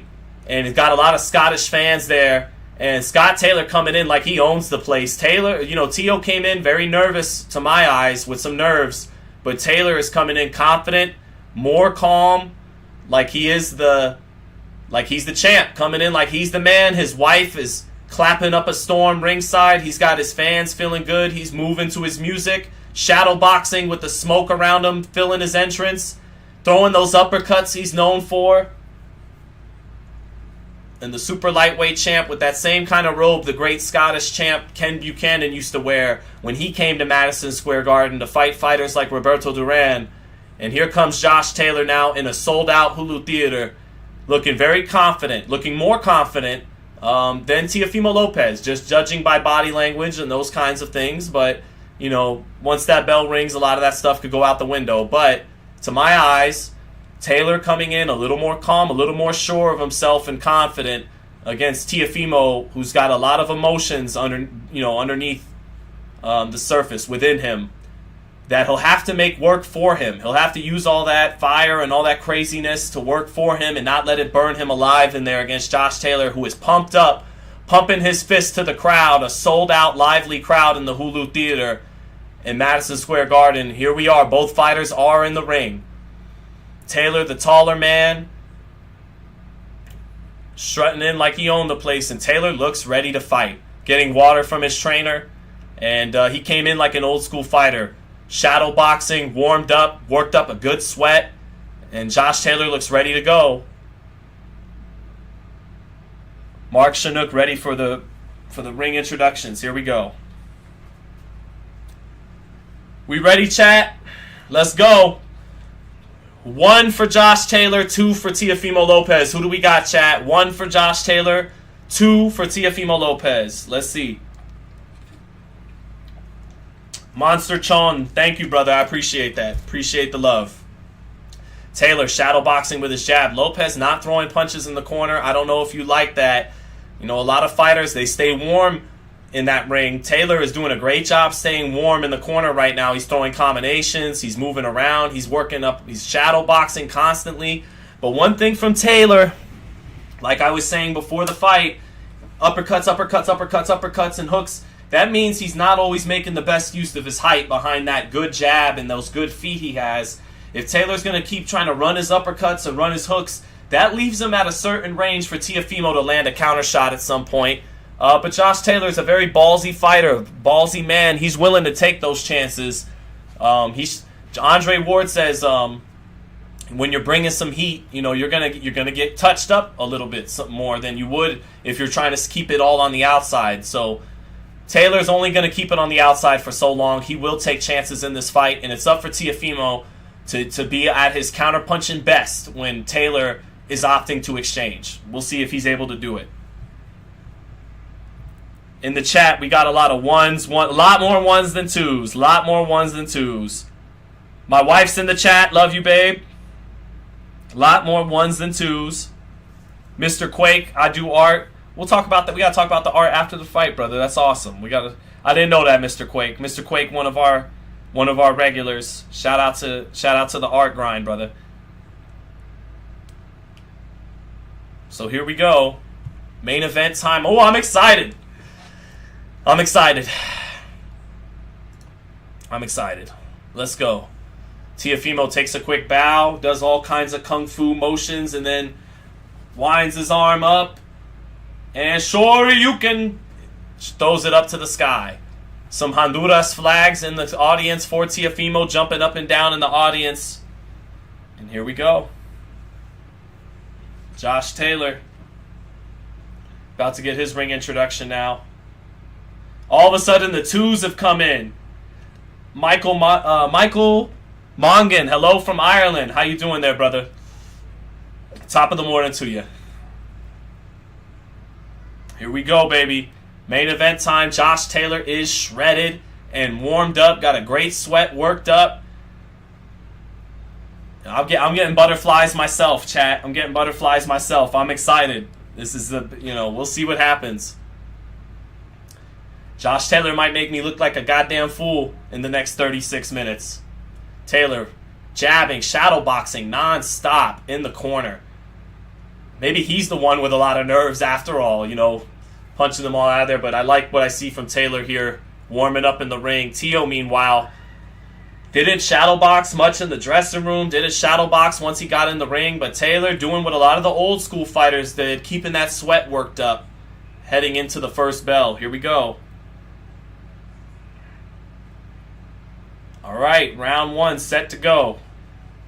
Both fighters in the center of the ring receiving instructions from the referee. Taylor trying to stare right at Teofimo. Teofimo staring right back at Josh Taylor. Teo continuing to just give that look like he wants you to look into his soul kind of thing. And I don't think Taylor makes too much of that. Taylor, when he looks in his soul, sees a broken man, and he's going to find out if he's been right. And if most people who feel Teo's broken, we'll see if they're right. Round 1. Let's go, chat. Ooh. Oh, man, I'm hyped. Round 1. This feels like Teo and Lomachenko again. My wife said my son picked Taylor. Okay, all right. We'll see. Round 1. Ding, ding. Here we go. Round 1. Taylor the southpaw, Teo the orthodox. Teo starting with that left hand low. Taylor trying to jab his way in. Taylor the taller man. Looks like the natural 140-pounder. Teo squatting down a little bit. Shoots a right hand to the chest of Josh Taylor off his jab. Teo with that left hand low, shoots a left hook from the hip, and then a right hand. Taylor with the hands up to block it in the center of the ring. Taylor feints that left hand, and Teo bites on it, but nothing after it. Taylor shoots his jab. Taylor backing up Teo. Taylor laying a short left hand on the inside off his jab when Teo tried to open up and counter. Taylor working his jab on the outside. Teo getting away from it, but that lead hand is low, and you wonder if Taylor can counter over the top of that lead hand of Teofimo. Taylor shooting a jab to the body, making Teo back up. Taylor feinting a jab, straight right hand to the body by Teofimo Lopez in the center of the ring. Teo with a sweeping right hand up top, just off up top. Taylor feinting the left, pawing with his jab, does a sweeping left hand to the body off his jab, but Teo pushes him off. Teo just off with a counter right hand, seeing the uppercut coming from Taylor. Taylor with a sweeping left hand inside, Teo with the right glove up to block it. Taylor comes in with a jab and sweeps his left hand up top. Taylor coming in with a sweeping left hand and a right hook. Now he gets Teofimo on the ropes and lands a left hand to the body. Right hook to the body for Taylor. Straight a left hand up top lands for Taylor. He's pressing Teofimo early. Teo will have to counter. Good minute and a half there by Josh Taylor to get started. He got in a left hand up top. Come on, goddammit, you stream. Stream went out for... Okay, here we go. Teo now trying to back Taylor up. Teo with that lead hand low. Got caught early in round 1 already. Now a straight right hand lands for Teofimo through the center guard. And a straight right hand to the body. Josh Taylor clinches and tries to work that left uppercut. Back comes Teo with a left hook out of the clinch. That hits Taylor on the top of the head. Taylor leaning on top of Teo and throws a left uppercut, and the referee warning Taylor for leaning on top of Teo's head. But Teo getting in some offense back. Teo reaching with a right hand off the jab and misses wide. Falls short. Taylor jabbing to the body of Teofimo. Taylor's got to use that jab. Taylor with a counter left hand to the body as Teo tried to step in. It was a borderline shot, but Taylor got it in. Taylor, again leaning on top of Teo's head off the jab and sweeping his left hand up top. Taylor ahead in this round right now. Competitive round. Teo trying to dip in a right hand to the body and already a little bit of a bruise on top of the bridge of Teofimo's nose. Taylor trying to press Teo again, misses a straight left hand, but he gives him a headlock in the clinch, and the referee separates him. Taylor with a lead right hook to the body of Teofimo right there. Taylor so much taller than Teofimo and active in round 1. Teo smiling in the clinch, 5 seconds left. Teo with a straight right hand to the body in the center of the ring. Good straight right hand to the body, but that was Taylor's round. 10-9. Josh Taylor in round 1. An aggressive Josh Taylor, not too particularly worried about taking chances, and Teo did land a couple of right hand counters, but Taylor able to feint, had better feints than Teofimo, using his feints sometimes, made Teofimo back straight up, got him near the ropes, and hit him with a hard left hand. Teo took it well, kept his composure. That was the best punch of the round. Teo got in some right hands himself, but that was Taylor's round. 10-9 Taylor. Early on, some good body shots by Josh Taylor, like someone mentioned in the chat. But again, I said Taylor, I expect him to be doing his thing. He'll be thinking things go to script. Teo's dad kissing Teo Jr. on the top of the head in between corners. Teo blessing himself with the cross. Teo doesn't look 100% sure of himself there. 10-9 Taylor. All right, round 2, here we go. Taylor starting with the jab, pawing with it. Teo comes back with his own jab in the center of the ring. Teo trying a straight right hand to the body, not quite getting everything on there. Now Teo backs Taylor into the ropes off a right hand to the body and tries to throw some left hook up top, but Taylor getting away from it and clinches. And now they're out of the clinch in the center of the ring. Teo with that lead hand low in the center of the ring. Jabs from his hip, falling short with it. Taylor jabbing to the hip of Teofimo, getting that jab in downstairs. Nice jab to the body by Josh Taylor, feinting the jab up top and then nailing it to the body. Teo feinting a jab and trying to land his jab up top, back in return. Center of the ring here. Taylor keeping his hands up better than Teo, but Teo trying to be creative with that lead hand low. Taylor a little more weary of the counterpunching of Teofimo in minute 1 of the round 2 right now. Both guys playing chess in the center of the ring now, trying to feint each other out of position. Teo trying to get comfortable in there, trying to find some openings with that lead hand low. Taylor not opening up to start. Teo with a wide miss with a right hand over the top, trying to sweep it over the top. Now he checks Taylor with a little bit of a left hook. Taylor landed his jab, but Teo checked him with a hook off after eating that jab. Good exchange by both fighters in the center of the ring. Teo getting away from a right hook in the center of the ring, just backed away from it. Oh, headbutt from both fighters. Teo tried to jump in with a right hand and they clashed heads, and Taylor actually gave him some business with the left hand in the clinch there up top. A little bit of a pause here in my stream. 1 second, sorry about that. All right, back to it. Josh with a sweeping left hand to the body in the center of the ring. Teo taking the fight to him. Teo on the front foot, gets his sweeping right hand up top and left hook blocked along the ropes. Now Teo gets in a left hook in the exchange. Another little left hook lands on the top of Taylor's head. Taylor comes back on the front foot with his jab. Taylor gets his sweeping left hand blocked. Teo short with his jab, steps over to his right. Now Taylor back on his front foot. He gets Teofimo into a headlock. Competitive round, 50 seconds left. Taylor with a lead right hook to the body, and then he backs out in range. Teo trying to come back with a left hook, falls a little short, falls short with the right hand after that. Teo falling a little short. Teo falls short with the straight right hand, gets his elbow back in position to block the left hand to the body by Taylor. Sweeping left hand. Now Taylor jabs. Teo trying to back away, keeping that left hand low. Makes it tricky getting away from the jab with his left hand that low. 20 seconds left, close round. Taylor blocking a right hand in the middle of the... Teo trying to land that right uppercut and gets countered with a sweeping left hand by Josh Taylor, but the angle was there. Teo trying to run a little 1-2-1-2 through the center, and Taylor counters with a hook well. And that'll do it for round 2. Teofimo trying to solve the puzzle in there, and you could see Taylor a little more weary of the counterpunching of Lopez there, but to my eyes, still very, very competitive round 2, but... maybe an edge to Josh, probably edge it to Taylor there. 2 rounds to nothing for Josh Taylor, 20-18. Teofimo just definitely Taylor's round. Teo just a little too inaccurate. You could see some of the angles that he's setting up, but they're not finding the mark just yet. Taylor not as aggressive in round 2 as he was in round 1, but he wins the round anyway. 2-zip Taylor, 20-18 Taylor. We got about 1,500 people in the chat right now. That's awesome. Hit the like if you're enjoying it. Here's a replay by ESPN. It's a nice jab landing for Taylor, but he got checked by the left hook by Teo, just like we called in the middle of that round. That was a competitive round. Definitely a competitive round, and ESPN opted to show the checked left hook landing by Teo as their lone replay in between rounds there. Here we go for round 3. Hold on, referee taking a moment to pause, and now here they start. Taylor starting with a lead right hook and power punches. 17 landed for Taylor, 16 landed for Lopez. Very close fight right now through 2 rounds. Taylor on the front foot, jabs, tries to feint Teofimo out of position, gets him along the ropes and throws the straight left hand, but Teo gets it in there to block it.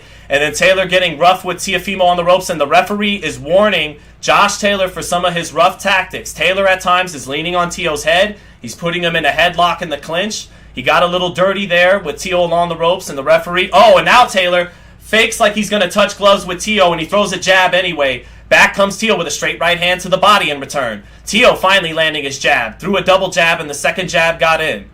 Maybe that woke Teofimo up a little bit. Teo with a right uppercut at long range, and he goes down off a counter, but it's not called a knockdown. He actually landed that right uppercut. Did Teo. Taylor pressing, gets caught with a left hook. Taylor got caught with a left hook and another left hook. Taylor got caught with two left hooks trying to press Teofimo. Teofimo with his first moment of the fight to get himself in rhythm. Taylor back out at range in the center of the ring. That's a moment Teo needed to really get himself into a groove in the fight. Now straight left hand lands for Josh Taylor in the center of the ring. And he clinches Teofimo and tries to work the left uppercut. Teo punching out of the clinch himself. Taylor feinting well, feinting better than Lopez. But Lopez is doing a solid job and has got some momentum going after those two left hooks in the third. A little pause in my stream. One moment. And we're back at it. Teo missing with a straight right hand. Taylor coming underneath with a sweeping left hand to the body to counter. Taylor straight left hand up top, but Teo dips his head out of off the line. Oh, Teo with a straight right hand that landed as Taylor pulled away from the jab, but the two got in. Straight right hand to the body lands for Teofimo Lopez. Teofimo missing the left hook. Taylor missing the sweeping left hand counter. Minute left in the third. Oh, hard jab lands for Josh Taylor out of the hip. That up jab knocked Teofimo's head up in the center of the ring. Teo with a straight right hand down the pipe, though, timing Taylor's jab that time.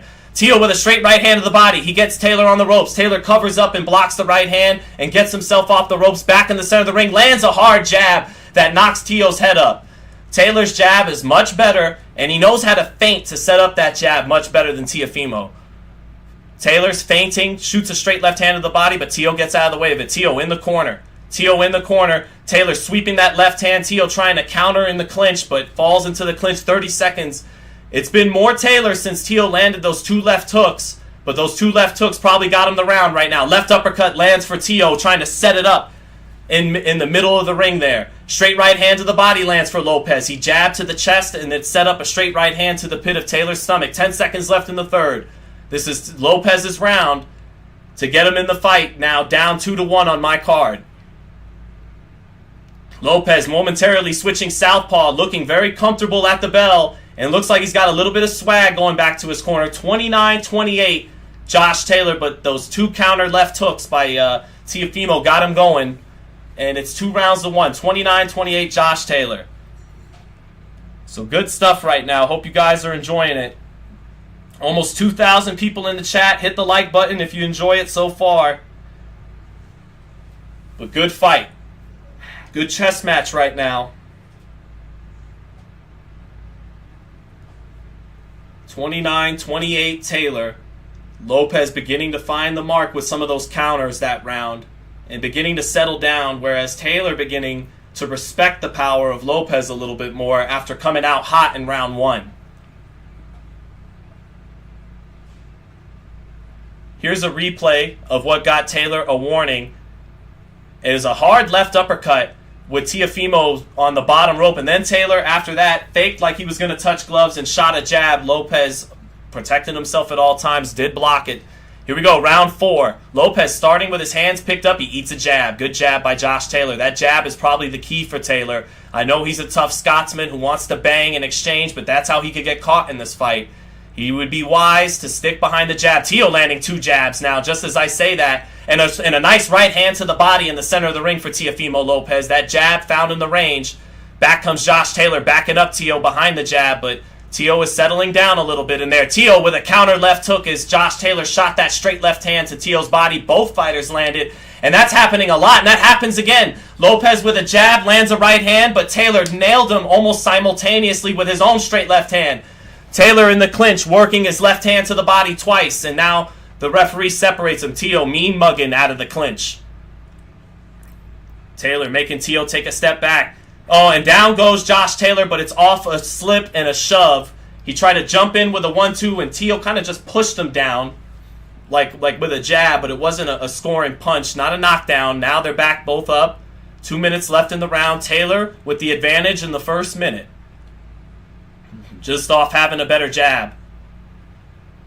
Well, a very close first minute, actually. Almost halfway through the fourth. It's a close fourth round right now. Anyone's round. Taylor with a lead right hook, but he gets countered by the catch-and-shoot left hook of Teofimo. Taylor trying to lead with that right hook, not starting with the jab, and Teo timed him up with his own left hook coming in. Good counter shot there by Teofimo Lopez. Counter right uppercut by Teofimo Lopez. Timing Josh Taylor's straight left hand. Jab to the body for Teofimo Lopez, landing now. Taylor measuring with his lead hand. Teo with upper body movement, getting away from it. Teo misses his jab, sweeps his own right hand up top. Taylor with the glove to block it. But Lopez finding the range. Lopez sweeping a right hand over the top, like a winging overhand right, missing, falling short with it. But throwing it with confidence. Teo looking more settled down now. Taylor short with a right hook to the body in the center of the ring. They clinch, and they break off. Taylor with a little pawing double jab.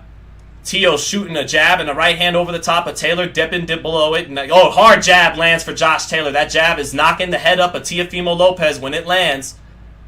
Teo trying to counter with the left hook, falls short. Teo dipping down low, lands a hard jab and shoots a right hand through the center. The right hand didn't land, but that first jab did get in. Taylor getting his head off the line to get away from the straight right hand when that jab landed. Taylor coming after Lopez. 15 seconds left in the round. This is a swing round. 10 seconds left. Straight left hand lands for Taylor. Right hand, sweeping right hand to the body, knocks Taylor off balance, and it looks good. And Lopez finishing strong with Taylor along the ropes. And Taylor was part off balance, but it made the crowd come to their feet and make it feel like a moment for Teofimo in a very close round. Teofimo closing that round strong. I got it 2-2. That was a close round. Taylor did land his jab and knocked Lopez's head up a few times there, but Lopez landed a couple of hard counter shots. 38-38, 2 rounds apiece. I gave the first 2 rounds to Taylor, the last 2 rounds to Lopez, but this isn't the easiest fight to score. That last round. Round 4, not an easy round to score. Round 2, not a very easy round to score. I thought round 1 was clearly a Taylor round, and round 3 was clearly a Lopez round. But that's what we got it. I see a lot of 3-1s in there. I see couple of 2-2s in the chat. That wasn't an easy round to score, guys, but I edged it to Lopez. 2-2. Both fighters a number of times landing simultaneously. Teofimo Lopez landing a short little right uppercut, and that's what made Taylor go off balance, and Lopez wisely pressed his advantage when the crowd came to their feet and made it look good to the judges to close the fourth. Here we go, round 5. Taylor has got to stick with that jab. Lopez has got to stick to finding openings in between Taylor's punches. Taylor with a nice jab and then another nice jab. He tries to follow it up with a combination with Lopez on the ropes, but Lopez ties up and doesn't get hit with anything there. Straight left hand lands for Taylor, and he's punching Teofimo out of the clinch with some hard sweeping left hands. Taylor off to a good start in round 5, not playing nice in those clinches. No silent agreements for Taylor. He likes to fight in those clinches. Lopez got some ground to make up after that first 30 seconds for Taylor. Ate a couple of jabs, ate a straight left hand, ate some hard shots in the clinch with the left hand. Now Lopez landing a straight right hand through the center. Not everything on it. Hard body shot by Lopez and a hard straight right hand up top that knocked the sweat off of Josh Taylor. Left uppercut knocks Josh Taylor's head up. And Taylor hit with some hard shots. Teofimo with a jab to the body. His right hand gets blocked up top. Now Teo with the advantage this round. Those were some real shots. Taylor backing up Teo. Teo dipping away from the jab. Center ring, back in the center of the ring for Teo. He resets. Hands low, but right hand lands through the center for Teo off the jab. That jab is a decoy to set something up. Hard left hook to the body lands for Teo, but he eats a right hook up top in exchange. But he got the better of it with that digging left hand to Taylor's body. Good exchange. One of those cases where both guys land at the same time. Taylor gets Lopez on the ropes. Come on, you fucking stream. Come on, you fucking stream. Okay, we're good. Taylor gets Lopez on the ropes. Lopez trying to counter off the ropes. Taylor landing a short left hand with keeping Lopez pinned on the ropes. And now they turn out of the clinch and they're back in the center of the ring. Taylor steps over to his right, attempts the jab, but Lopez sees it coming. They fall into the clinch, and they separate. Minute left in the 5th. Lopez, lead hand low, picks it back up, shoots a jab to the body. Taylor feinting. Lopez backing away from it. Lopez, left to right, lateral movement. Straight right hand for Lopez. He set that up beautifully, taking half steps back, a step to the left, a step to the right, and then boom, through the center. Now Taylor tries to feint his way to sweeping left hand, but Lopez with a short left hook inside the clinch, giving Taylor his own medicine. And Lopez is landing the better shots in round 5. Lopez with an up jab from his hip. Lopez gaining the momentum now in this fight. Hard left uppercut to the body by Josh Taylor on the inside, though. Taylor coming forward. Teo with the double jab steps over to his left. Taylor momentarily switched orthodox and landed a jab. Now he's back southpaw. Sweeping right hand, right uppercut lands to the body for Teo, and it sets up a straight right hand up top. Taylor is starting to feel the power of Lopez to my eyes. That'll do it for round 5. I scored it for Lopez. He pulls ahead after losing the first 2 rounds, 48-47. 3 rounds to 2 for Teofimo Lopez. Teofimo starting to turn it around these last couple rounds. Round 4 was close, but he definitely won 3 and 5. And just beginning to hit Taylor with some hard shots to the body and to the head with both hands. Sweeping right uppercuts to the body, sweeping right hooks to the body, straight right hands to the head, check left hooks up top. Taylor is killing him with the jab. Taylor's definitely got the better jab, but the power shots are beginning to go Lopez's way. Taylor's going to have to make some adjustments here. So, yeah, Teofimo 3-2. If you got Josh Taylor 3-2, I'm not mad at that. Not mad at that. I got it 3-2. For Teofimo, 48-47. Oh boy, it's getting good. It's about to get good, y'all. It's about to get good. We ain't seen nothing yet. It's about to get good. The real fight's about to happen. We're about to get to meat and potatoes time. All right, round 6 of a spirited fight.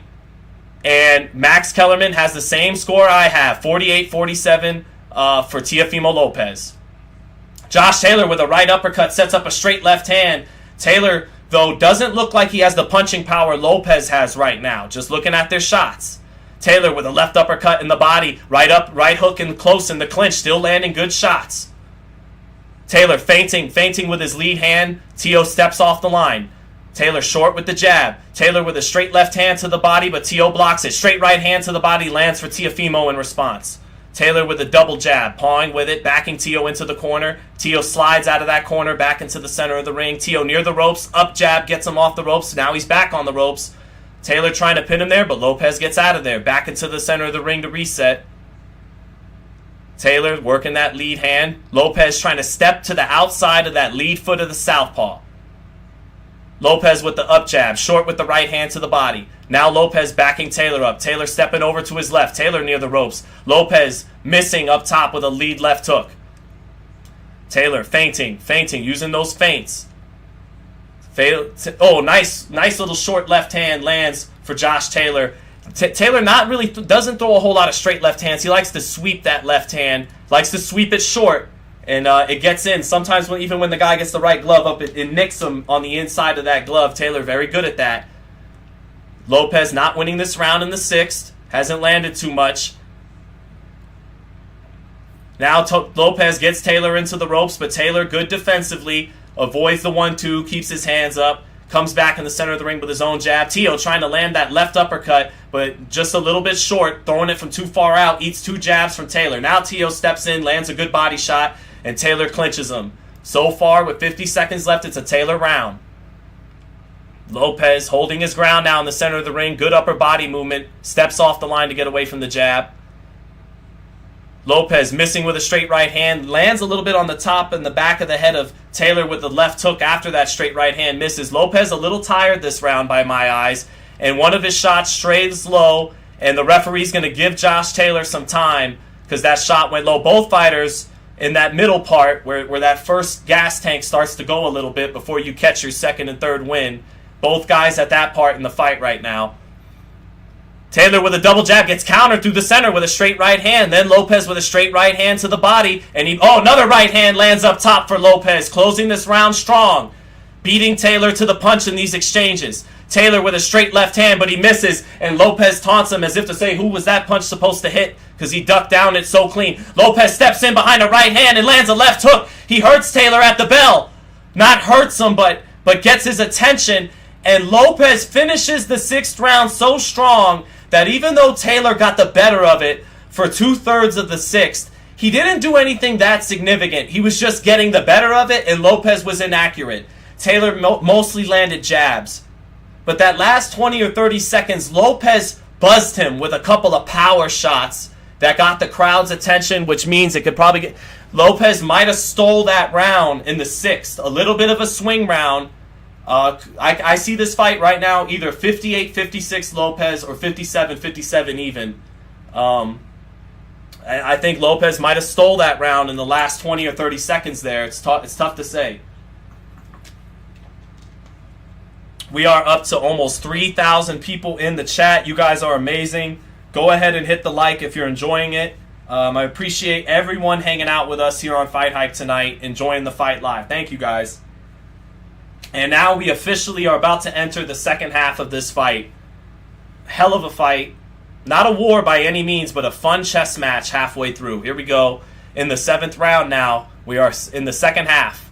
Taylor getting a straight left hand blocked by Teo. Teo jabbing to the body to start round 7.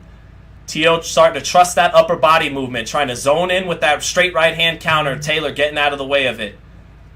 Taylor feinting, coming forward. Teo stepping over to his right. Feints his own jab. Comes up with that left hook. That's good athleticism. Taylor got the hands up to block. Taylor getting in 2 hard left hands in the clinch to the body and to the head in return of that left hook from Teofimo. And now Teofimo has a 62-38 connect advantage in power shots right now, according to CompuBox. He's the more accurate power puncher, and that's what I've seen as well. He is definitely getting out jabbed, though. Taylor on the front foot. Beautiful double left hand by Teofimo Lopez. Walked Taylor into a left hook to the body, and then brought the left hook up top. Razor quick. Boop, boop. Very nice by Teofimo. That's that flashy counter-punching skill that Teofimo's known for when he's operating at his best. Double jab by Taylor. Backs Teo into the ropes, but Taylor is starting to have a hard time landing consistent power shots on Lopez right now. Gets a lot of good work in the clinch and gets a lot of good work with his jab. But really in the center of the ring, he's finding it a little bit hard to land power shots. Apparently my stream paused for a second and Lopez landed a big shot because the crowd's going a little crazy and Taylor looks a little eh. Middle of the 7th. Taylor's bravado is lessening a little bit to my eyes, the look in his eyes, whereas Teo is looking like the more confident, comfortable guy. But just as I say that, Taylor backs Teo into the ropes with a straight left hand to the body, and it sets up a straight left hand to the head. And then Teo's forced to clinch after those 2 straight left hands by Taylor. Teo missing a wild left hook. Teo is taking some deep breaths. 2 hard left hooks to the body for Josh Taylor out of that southpaw stance. Teo returning fire up top off the ropes. Straight right hand to the body lands for Teo. Taylor senses that Teo's not liking the pace right now and trying to turn it up. He headlocks him into a clinch again. 40 seconds left. Teo looks a little tired. Teo landing a lead left hook with Taylor coming in. Teo looking tired though. Jabs to the body. 30 seconds left. Taylor feinting. Teo coming with a jab up top. Taylor switching orthodox and lands a straight right hand and then comes with a left hook behind it. Switches back to southpaw. Teo is cornered. Taylor not letting his hands go with Teo in the corner just yet. Teo with a big right uppercut counter that grazed the chin of Taylor because Taylor wasn't willing to step in with Teo cornered because of that counter right uppercut, and it grazed his chin. Oh, sweeping right hand to the body and a left hook up top for Teo. Teo closing these rounds strong, and a right hand makes Taylor back up a little bit. He's reacting to these flurries. When Teo's hitting him at the bell, Taylor is either getting off balance and backing up, and it's making the crowd react.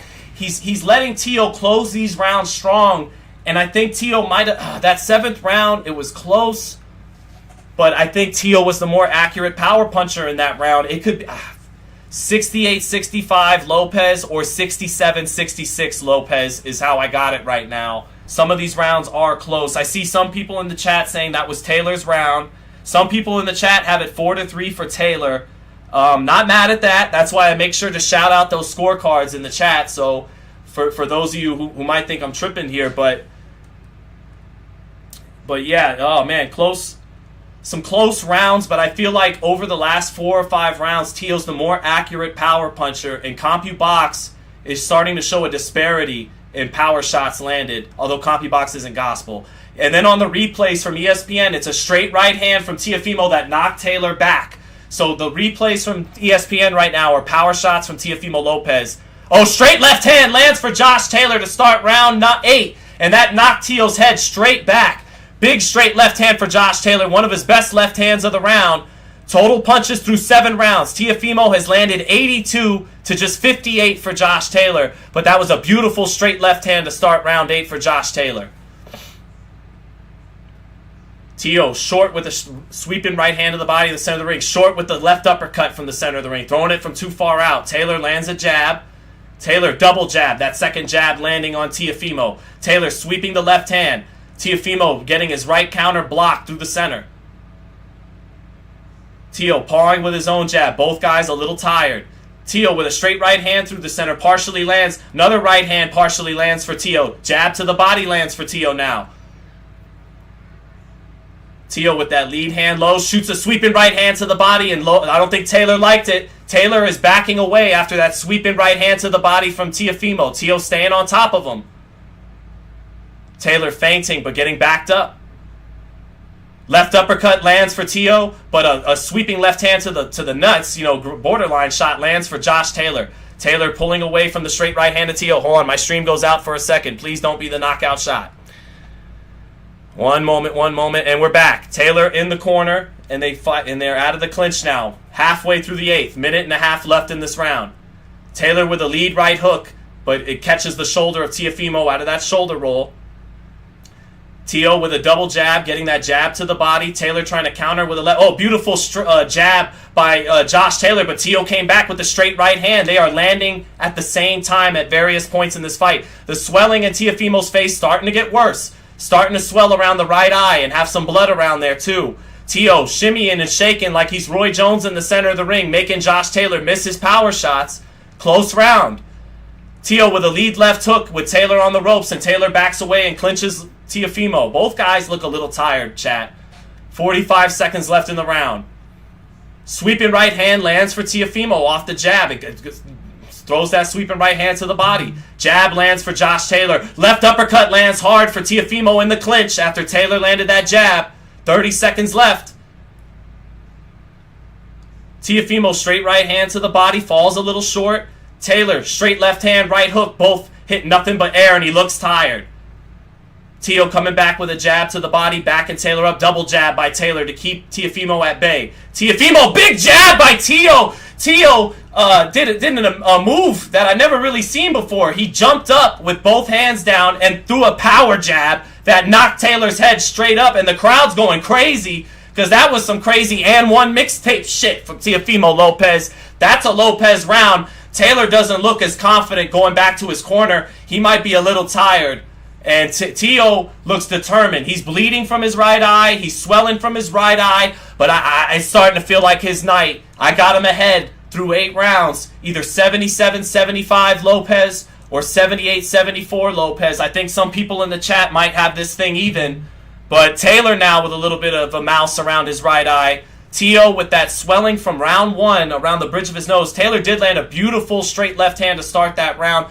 But Taylor is letting these rounds get away from him in the final 10 to 20 seconds. These are closely contested rounds, and Lopez is finishing them. Again, ESPN showing multiple angles of that Superman jump jab that Teofimo just did. That jab was crazy, chat. Over 3,000 people in the chat. Hit the like button if you are enjoying this. But Teofimo is starting to talk to himself in the corner, starting to smell it. We got 4 rounds left, and I got the underdog ahead 5-3. If not 6-2. Here we go. Teofimo backing up, trying to find those counter openings, and Taylor continuing to get warned for some roughhouse tactics. Teo stepping over to his left, dipping underneath the jab of Taylor. Taylor falling a little short with his jab.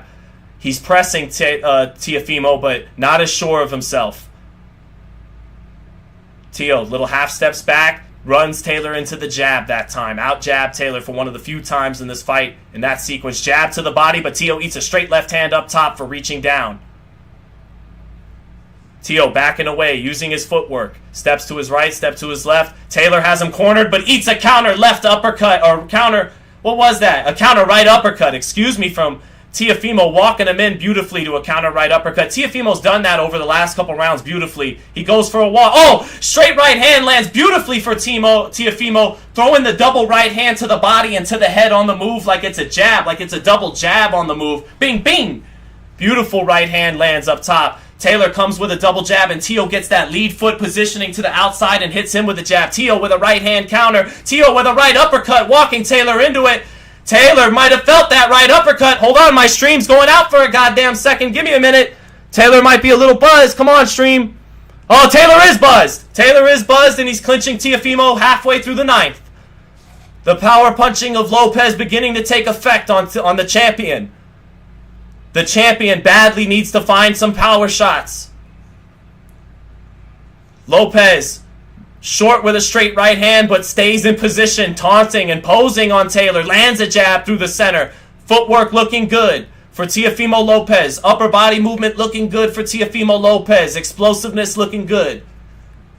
Oh, Taylor landing a jab, but knocking Teo's head still up. He's done that plenty of times, but Teo very composed tonight. Hasn't let any of those head-snapping shots get him off his game. He's been the matador. 45 seconds left. This is another Lopez round right now. Taylor trying to land that straight left hand, but he gets timed with the left uppercut. The counter-punching of Lopez is becoming beautiful. Straight right hand through the center for Lopez, and he steps out of range to get away from the sweeping left hand to the body counter shot. Two straight right hands for Teofimo, and he pulls straight back right after it. Straight right hand, and then he dips underneath the counter. Straight right hand, and then he dips back from the counter. All kinds of different moves by Teofimo Lopez in round 9. Oh, 1-2, 1-2, knocks Taylor into the ropes, and then a jab to the body. Teo is starting to give him the business in round 9. I told y'all. Oh, left uppercut, a little too far out there by Teo. Gets countered by a sweeping left hook, but he comes back with a right hook to the body, sweeping right hook to the body, and Taylor is starting to look a little bit beaten, going back to his corner. It's Teofimo Lopez right now. 6 rounds to 3 for Teofimo Lopez, 87-84. Man,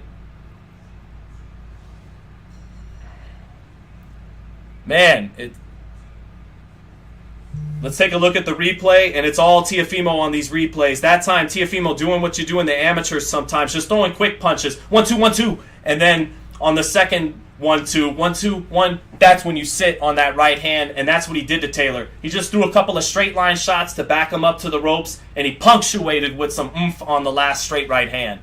So, good stuff. I could see this 7-2 Teo, or I could see it 6-3 for Teo.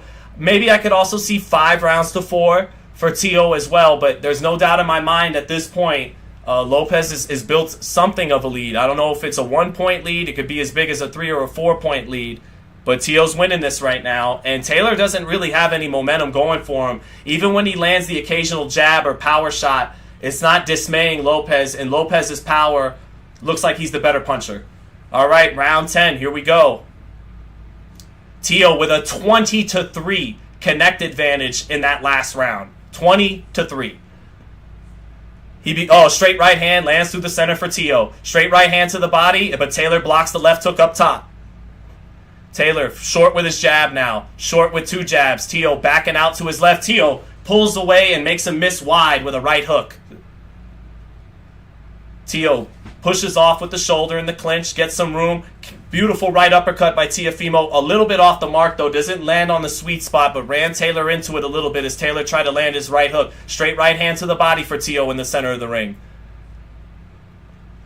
Teo trying to jab, and he steps off. Teo doing a good job these last couple rounds with his feet. Getting positioning to the outside of the southpaw, and then other times just going for a walk. Taking a little walk to the left, taking a little walk to the right, and then boom, walk you into a shot. Taylor, nice jab by Josh Taylor. Lands that jab, knocks Teo's head up like he has several times in this fight. Taylor trying to sweep a left hand, but Teo kind of smothers him there into the clinch. Almost halfway through the 10th. And my stream freeze for just a second. One moment. And back at it. Lopez on the back foot, circling to his left and to his right, trying to set up a right hand, shoots a little right hand to the body. Taylor, straight left hand with Teo along the ropes, partially gets in. Lopez with the glove up, but Taylor very good at getting that into the inside of the glove. Straight left hand lands for Josh Taylor with Teo along the ropes. Taylor backing him up, still coming.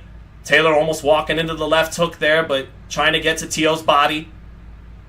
Taylor trying to pick it up. Two straight left hands knocked Teo into the ropes, but didn't land, but did enough to drive him backwards into the ropes and have to clinch.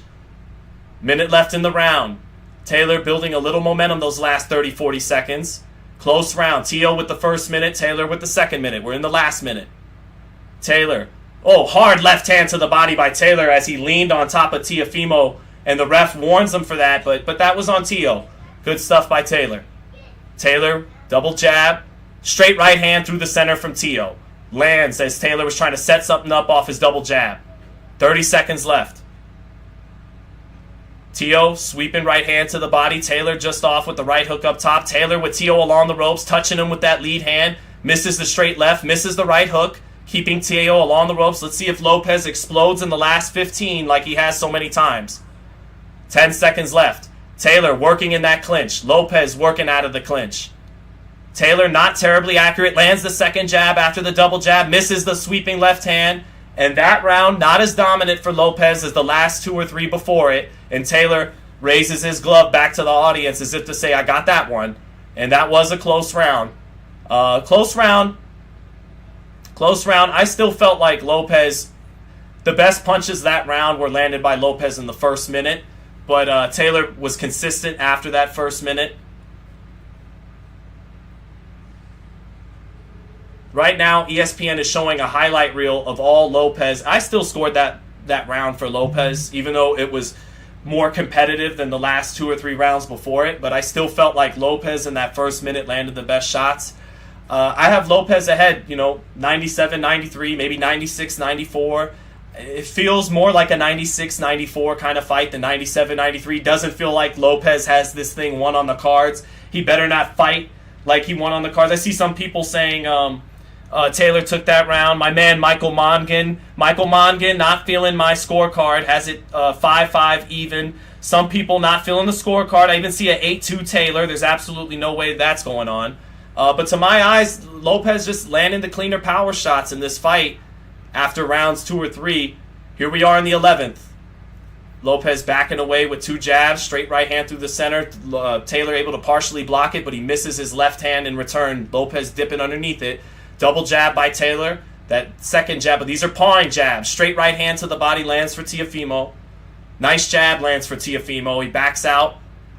Taylor short with his double jab, and he clinches Teofimo into the ropes. Little over 5 minutes left in this title fight. Teo overshooting the straight right hand, and Lopez gets inside and Taylor gets inside and lands a sweeping left hand to the body in the clinch. Taylor's been much better than Teofimo in the clinch, and he's had a better jab. Sweeping left hand gets blocked by Teofimo.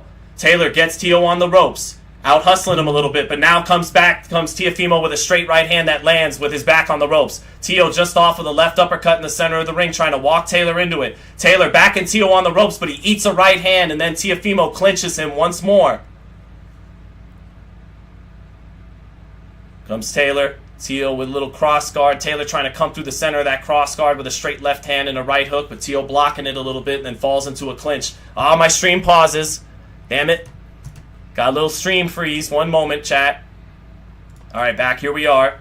Teo backing Taylor up. Close 11th round. Teo a little more accurate than Taylor. Now Teo gets Taylor on the ropes, trying to snipe through the center of that guard with a right hand. Lands a jab to the body. Teo with blood around his right eye. Good jab lands for Taylor, but he eats a left hook in return. Both fighters landing right there. Little over. Oh, hard right uppercut. Knocks Taylor's head up for Teofimo. Teofimo timing him coming in as Taylor tried to come in behind the jab. Minute left in the 11th. Straight left hand falls a little short for Josh Taylor. Teo getting his counter left hook blocked. Teo shooting a 1-2 through the center, trying to back Taylor back up into the center of the ring. Teo with good head movement in the center of the ring.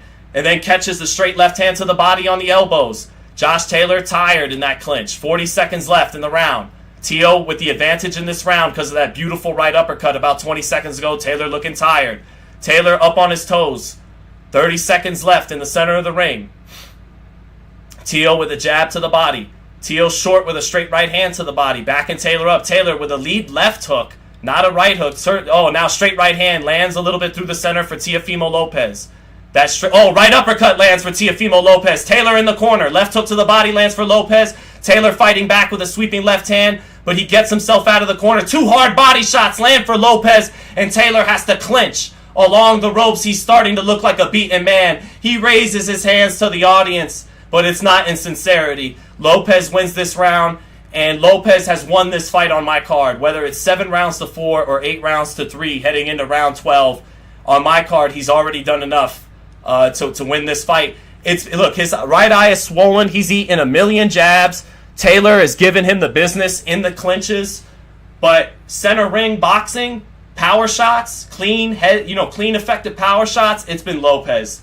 And Taylor hasn't been able to keep up with the creativity of Teofimo Lopez in the center of the ring and that athleticism of Teofimo Lopez. And Lopez looks like a little bit the harder puncher in this fight. Here's a replay of that beautiful right uppercut that he ran Josh Taylor into, and Taylor missing wide with the left hook trying to counter, or the right hook trying to counter Lopez, but 2 huge right uppercuts.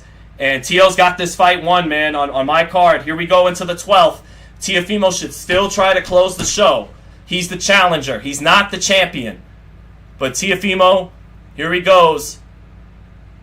All right, 12th and final round. We got almost 4,000 people watching us live. Hit the like button if you're enjoying it.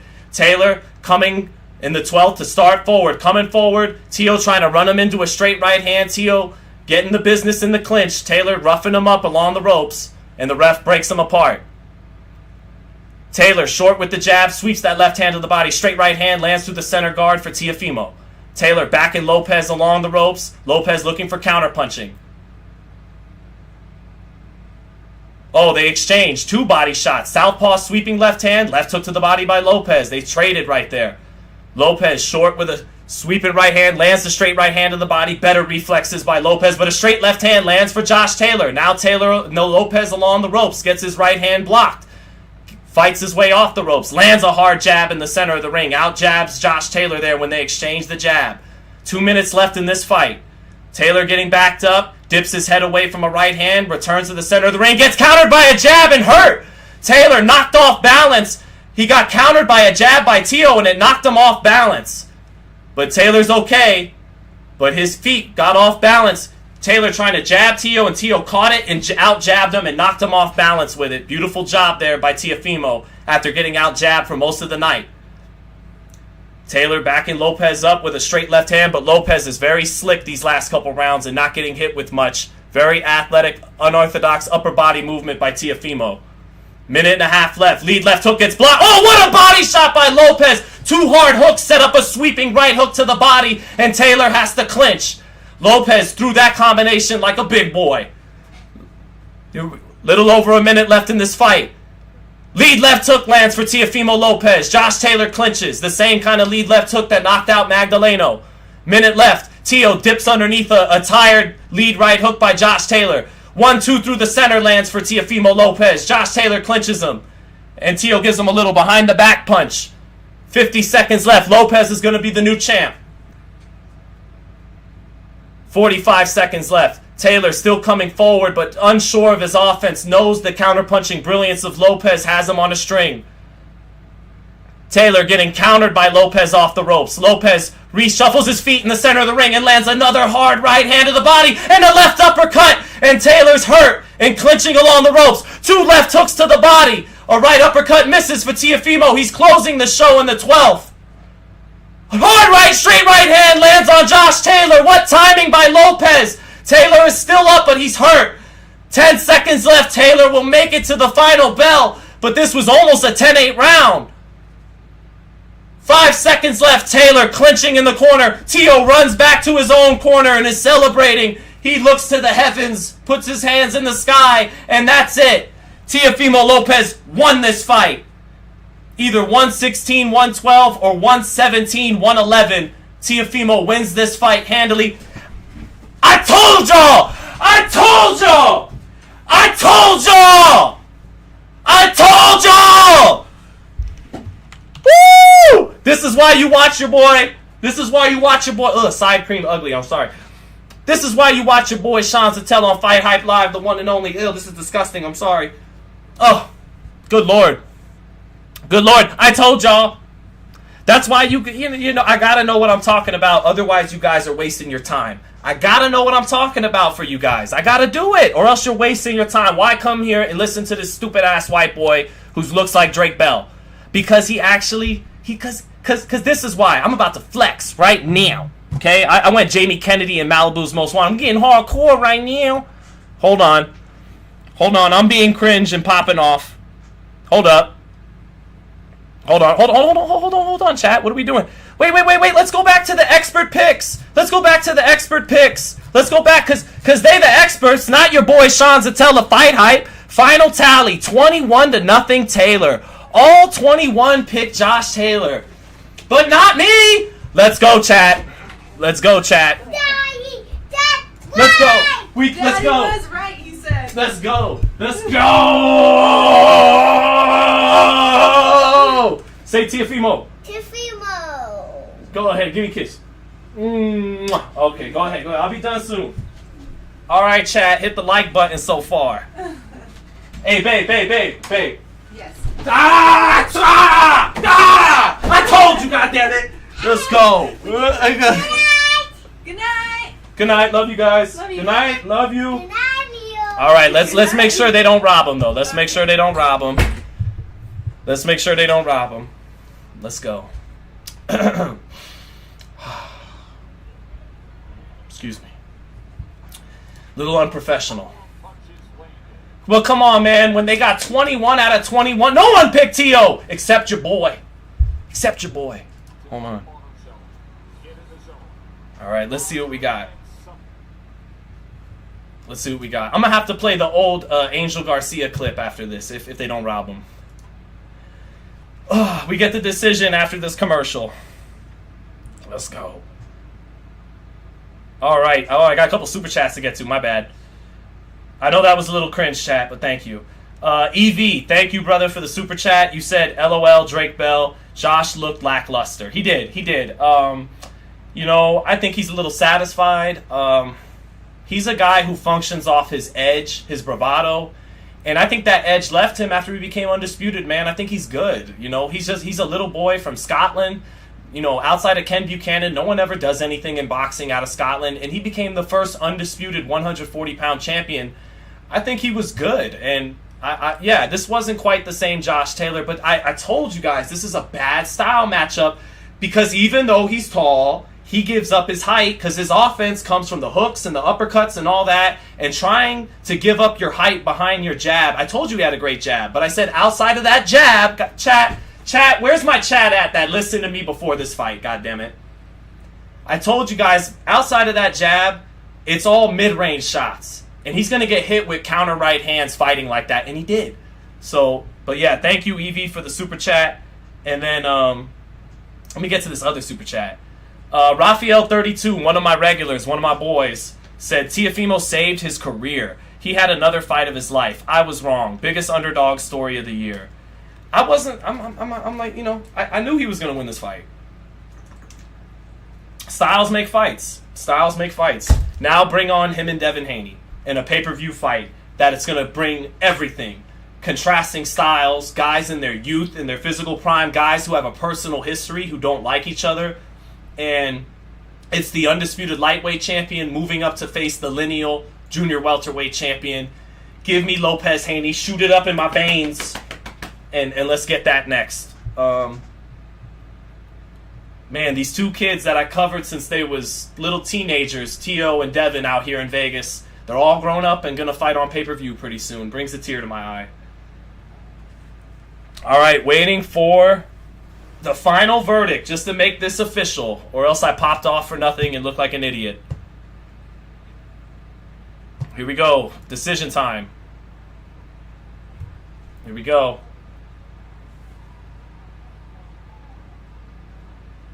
Hector, I didn't bet money. I don't bet money on fights. I just don't. I think as unprofessional as I just was with the Teofimo pom-poms, I'm not unprofessional enough to actually bet on a guy, you know. And early on when Taylor had the advantage, I had him up 2-0 I gave him credit all night long for those jabs, but he got sniped by the power punching. He got buzzed multiple times.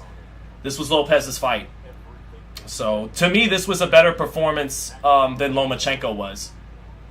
I think Teo is more composed. He was more calm and confident in there. And Max Kellerman scores this fight 117-111 Lopez. That's my card. Either 116-112 or 117-111 Lopez. It would be a robbery if he doesn't get this decision, even though there were some close competitive rounds throughout. But this decision's taken a long-ass time to get there. This decision is taking a really long time to get here, guys. I'm starting to get a little worried.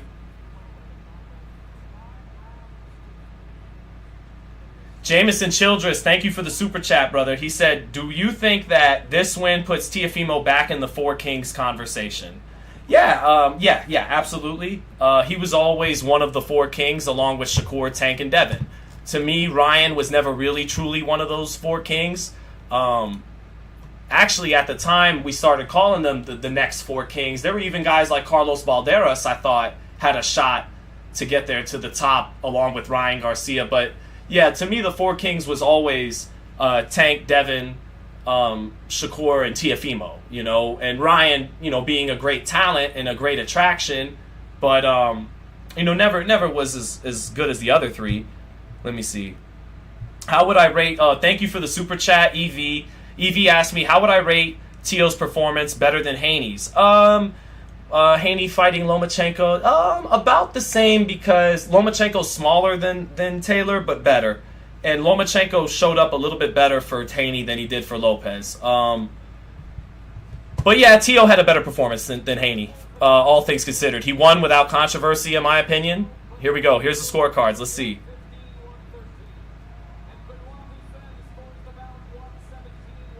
$117, $111, $115, $113. And new. Josh Taylor gives him a hand, and the winner, Teofimo Lopez. Hold on real quick. I gotta play this. I told you guys I play this. I play this.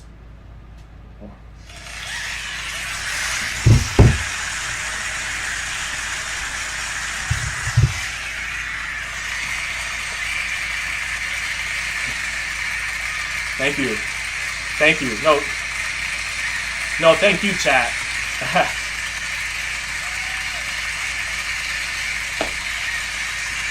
Thank you. Thank you. You know, tonight Thank you. Thank you. No, thank you. Thank you. Tonight, we predicted the fight. We called the fight. We had a good time. We saw history happen. Teofimo's the double champ now. He got the ring. He got both ring magazines. It's a beautiful thing to see. All you people were beautiful tonight.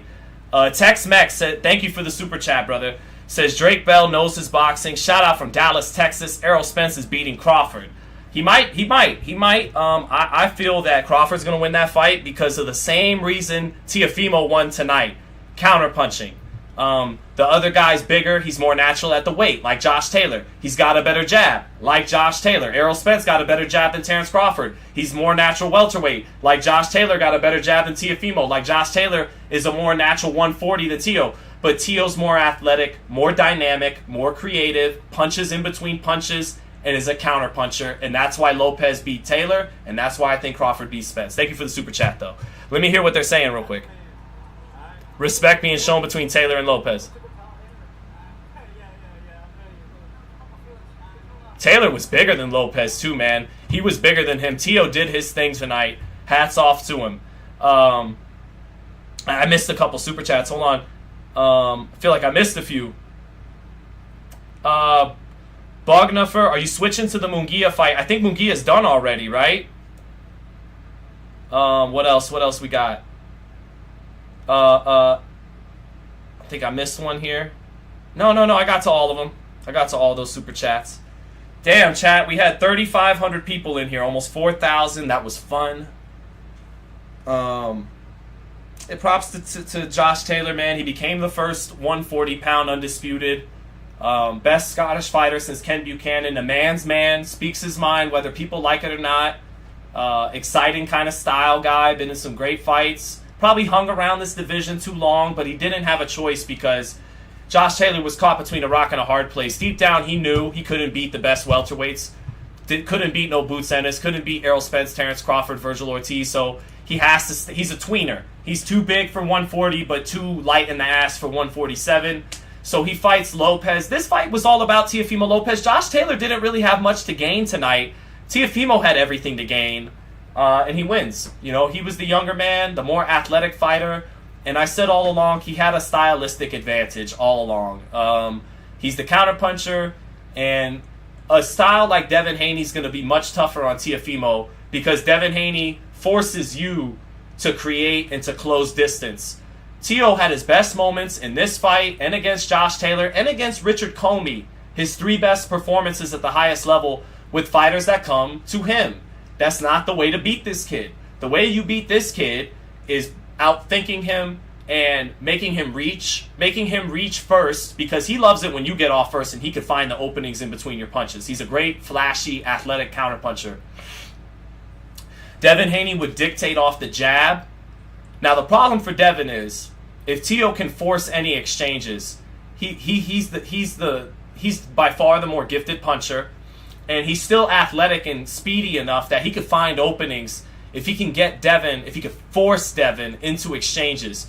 But Devin's going to limit the exchanges by dictating behind one of the best jabs in boxing, by having very educated feet, and maybe most importantly, along with those things, by being very, very, very long and rangy. And even though George Kambosos wasn't long, he stayed on the outside, used his feet, and then would jump in with that right hand that dropped Teo. Sandor Martin stayed away. Masahiro Nakatani fought very tall and long and gave Teo a lot of problems. You know, stay away from this kid. Don't exchange with this kid. Is how you beat him. So Devin Haney has the style. I think Devin Haney's the favorite if he moves up and fights him next. I hope that's the fight. They don't have to fight right away. They could get one fight in where Teo gets a title defense against Barboza or Jose Ramirez, or vice versa. Devin Haney fights Ramirez, Teo fights Barboza. Let Devin get his feet wet at 40.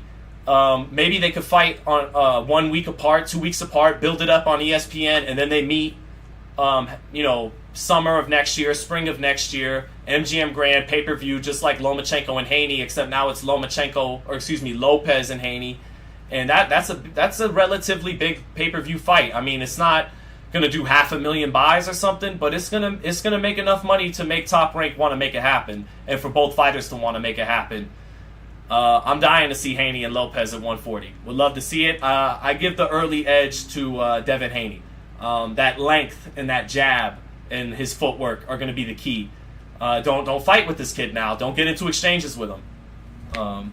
But there you go.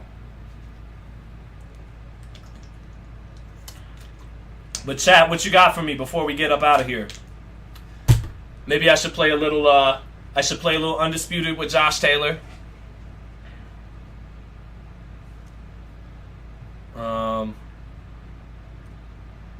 You know what? I should just brag on Twitter along with you guys watching me. Hold on. We'll do this in real time. It's time to be a douchebag on Twitter, people. That's what being in the media is all about in 2023. It's time to be a douchebag on Twitter. Here we go. All right, Twitter. How do we brag about being right? Do we go? Hold on. Let's see here. Okay.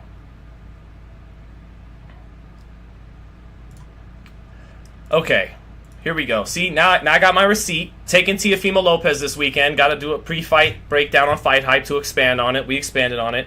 Do I just go, boo fucking yeah, baby? Let's fucking, I told everybody, let's fucking go.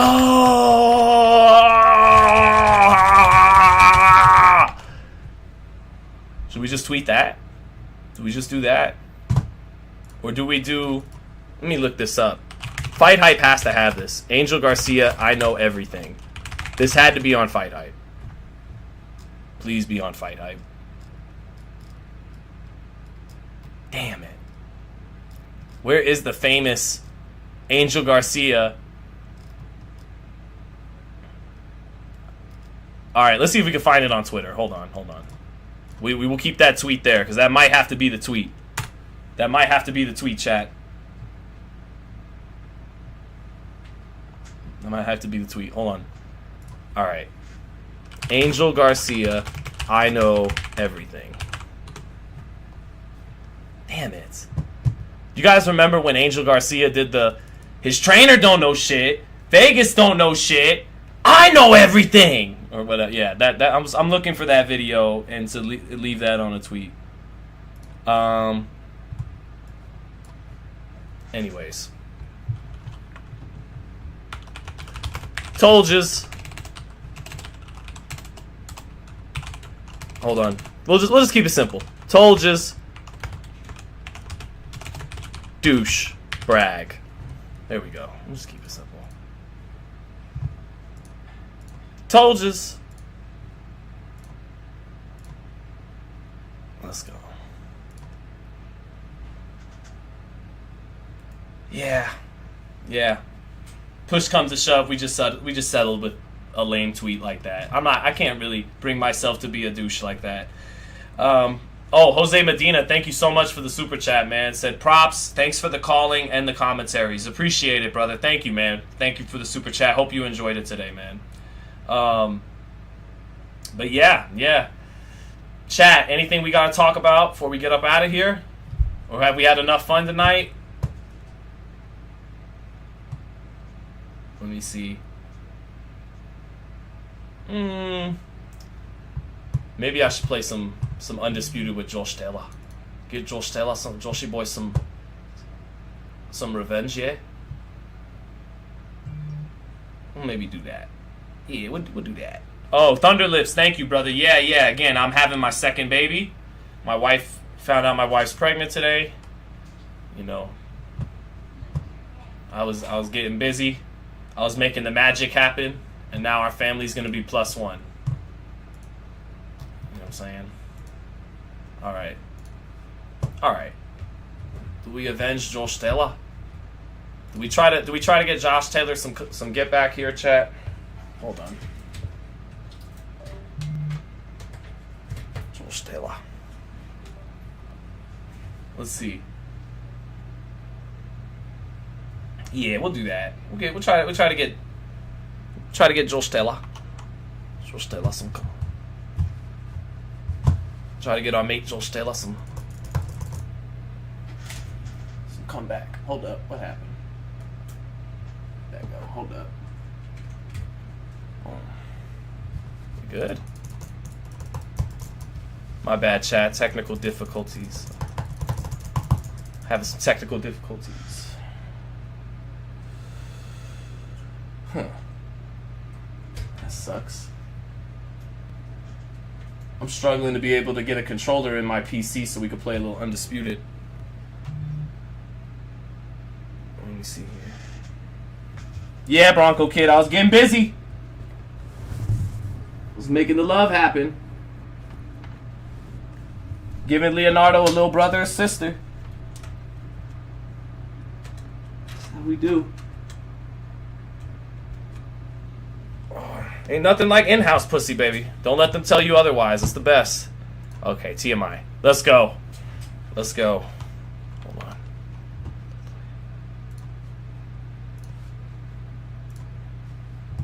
Good old reliable in-house pussy.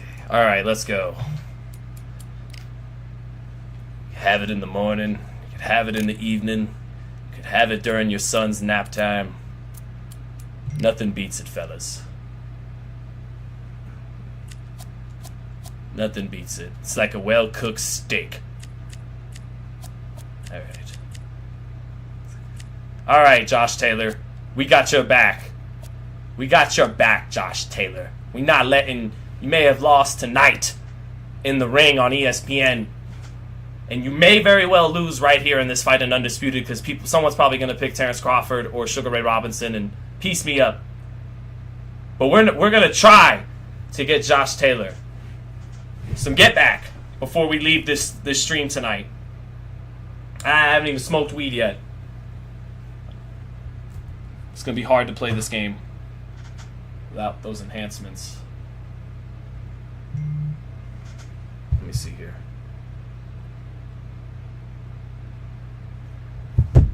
Josh Taylor. Joshy boy. Let me see here.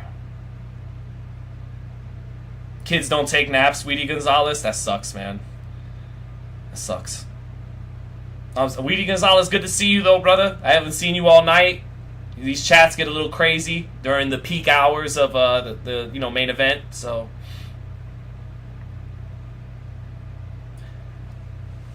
Man, that's funny, though. I came on the live yesterday, and I was telling you guys, am I crazy? Like, do you guys need to restrain me from making this Teofimo pick? Because I can't help myself. I'm picking Teofimo, and then he did his thing.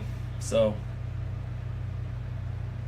it's just, styles make fights, man. That shit was on tape. These guys will throw you for a loop every now and then, but for the most part, this stuff is on tape, man.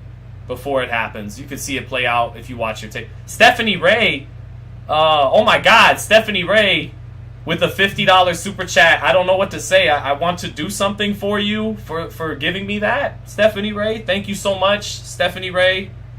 Thank you so much. I'm sure you're very blessed in life to be able to throw that out there. So thank you so much. Damn, Stephanie Ray, thank you. That's a moment. Where do you work, Stephanie Ray? How is your life? I feel like I need to know something about you now after that amazing super chat donation. Thank you so much. That's crazy. It's kind of hard to find a fight right now with Josh Taylor. Yeah, Weedy, I know you're in a lot of chats, bro. I seen you in the Showtime live chats, the Top Rank chats. So you're in all the you're a true boxing head, man. And someone asked me earlier with the knockout of the year, was it Nakatani?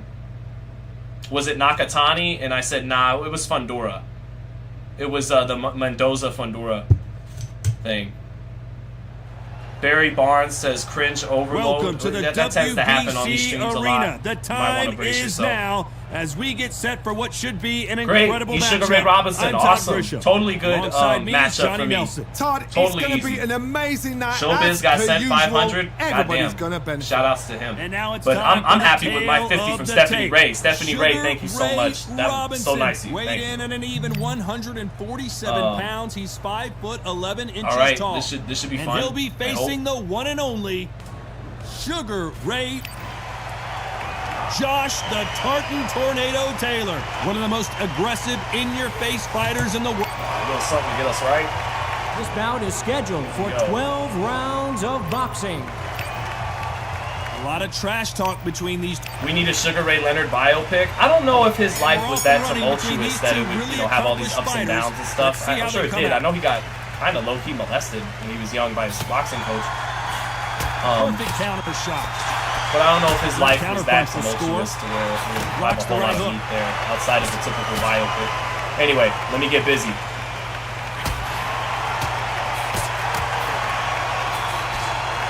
Now, early on, it may not look good a little bit, but I take my time and get in my rhythm and do my thing.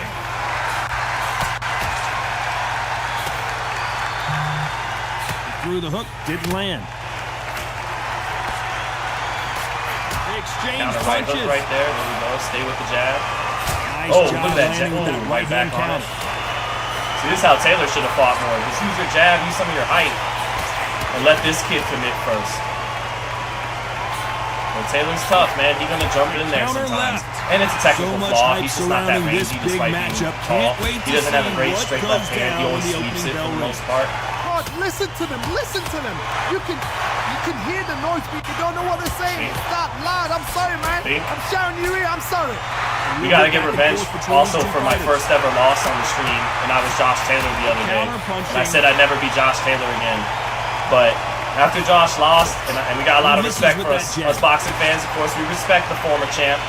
We want to send him out right after Teo did his thug fizzle all over him tonight.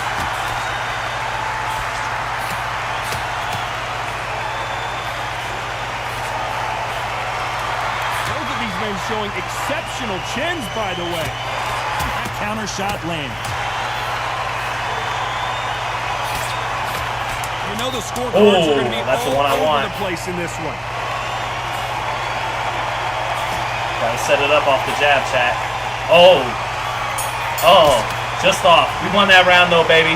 Well, this is You guys the see time how we're with the doing it. trainers Mr. to Quake, come see you in later, and brother. say something See you later, special. brother. This Have a good night, fighter man. needs to turn the tables in this next round. Tatiana, Well, sometimes I know you like it Sugar can Ray be Robinson, sweet but as we were sound. supposed to be rooting for me. I'm Josh Taylor right now. We're supposed to be rooting for your boy.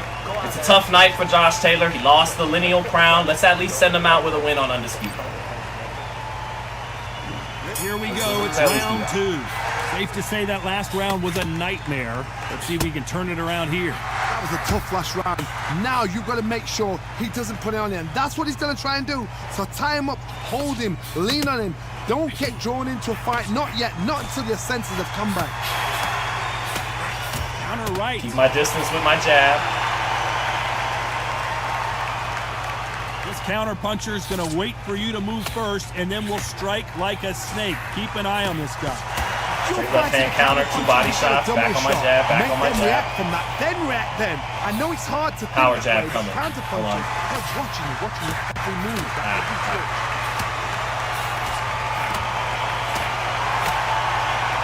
Don't get away from the jab. That's the key right now. Boom. Lands with the right counter. Boom. Punch, counter 2 jabs punch. right there, countering. Eventually, he'll step in more, and I can counter him with more power shots. But right now, put that jab on him and make him start giving up, start getting desperate and reaching like that, and then we can counter. Nice punch. Got him. Got him reaching. Get outside that lead foot, body shots. Boom, back on the jab, back on the jab. Yep. Got out of the way of that right hook. Oh, I almost countered it. He caught me. Counter right hook. Oh, almost Big again. hook thrown, but it Left doesn't hand. connect. Using left-handed body. Oh, he got me back. He got me back. Yeah. Keep it smart. Stay on the jab. How we looking, chat? Wait a minute. The left Oh, hand lands. how are we looking, chat? We boxing beautiful. Despite what the Making judges' up for that last scorecards Josh read, Taylor there fight. are no losers in this one. Oh, you see it, chat. You see it. That's how you close around. That's how you close around. Little dance. Little wind up. We got it. The game plan We got does it. not seem to be working here. What's he have to do differently? Floyd Gotti, did I already talk about that? Director Atypical? Nah, not yet. Floyd, yes, is fighting the grandson of the former Gambino crime family boss, John Gotti, who used to have some block parties in my old neighborhood in Brooklyn before I was born. But yeah, John Gotti and Floyd Mayweather. I'm gonna watch that tomorrow. I'm shameless enough to even maybe go live. Very with it tough tomorrow. round. What do you Let's think, see what Chad? they do here. Do we do a live round by round of Floyd Mayweather versus John Gotti? I mean, the last time Floyd Mayweather fought a Gotti, it was fucking Get on the amazing. back foot jab. So, Rest something on to the think jab. about. Be smart and pop until your legs come back. Then put the Let's pressure. get back to business. I don't have no time to play around with this. Boom! Counter fighter relies a lot on their instinct and reaction time. You've got to get in there quick to punch your opponent before he gets his fist back to block. To beat a counter puncher, you've got to take them out of their pace. Do not wait for them, because if you wait, they'll pepper and pop you all night long. Rush them. There we go. Keep him off.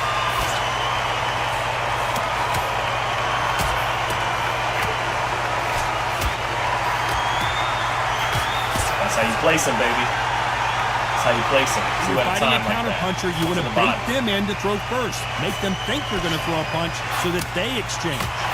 Halfway That's how you do through it. the Boom. round, and That's how man, you do these it. two are going That's how at you it. do it. That's how you do it. Oh, ooh. Boom. Oh, come on, baby. Give me that counter. They both want the knockout.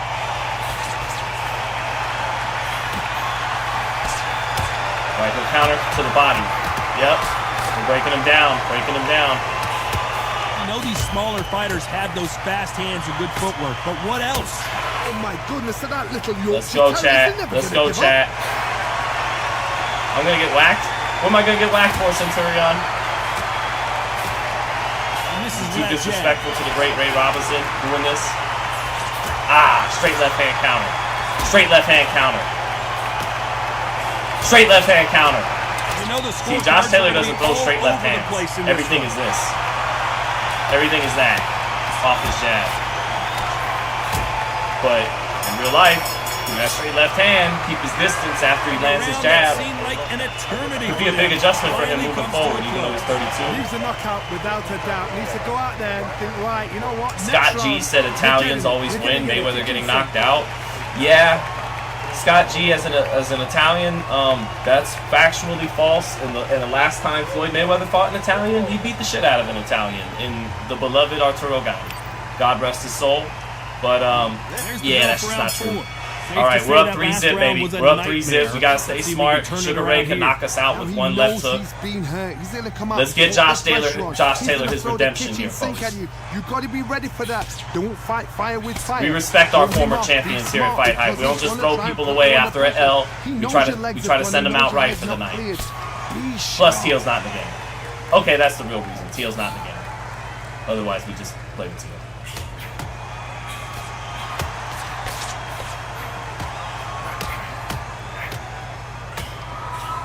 Miss with that jab.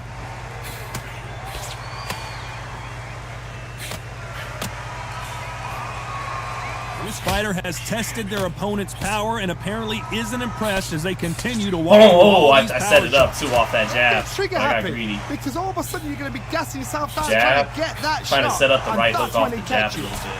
But we just keep taking what's there.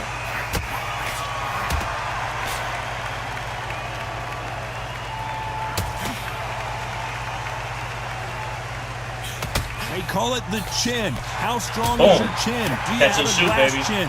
These are things that can affect the fight.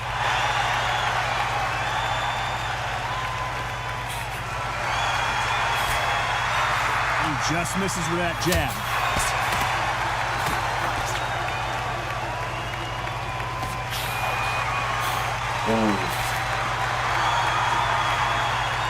Missing with that right hook. Gotta be smart, chat. What is this fighter doing? There's nothing behind these punches. Very competitive round. It is. With 10 seconds left. Give him a little dance. Keep him frustrated. 4-zip, chat. 4-zip shot, chat. He is glad to have heard that bell. You're absolutely exhausted. What are you going to tell him in the corner? The Gambino family is after me now, Centurion. The commission is giving the order now. If you go live commentary, this is Cosa Nostra. It's secret. Come on, man. Come on, Centurion. They can't do me like that. I'm like the only guinea left out here. They can't. They're not gonna do me like that. They might warn me, Centurion, but they're not gonna make me sleep with the fishes over that shit.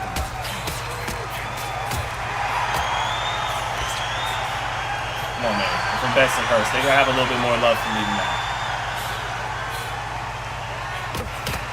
There's no way this fighter can go punch for punch. Their resistance to these blows just isn't the same. I've seen some fights with a granite chin. You could hit them with a sledgehammer. They are not going to move. But then I've seen some mad punches with a chin. I want those counter hooks, but as soon as you touch them, it takes longer to get them to the target. So I gotta just take what's there still early on. Still a tricky fight. He's got Sugar Ray, the best dude in the game. That left hook misses.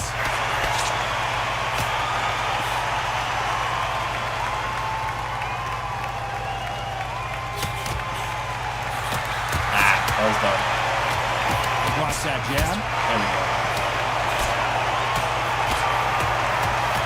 There we go. Real good back and forth between these two fighters. It prevents that left uppercut from scoring.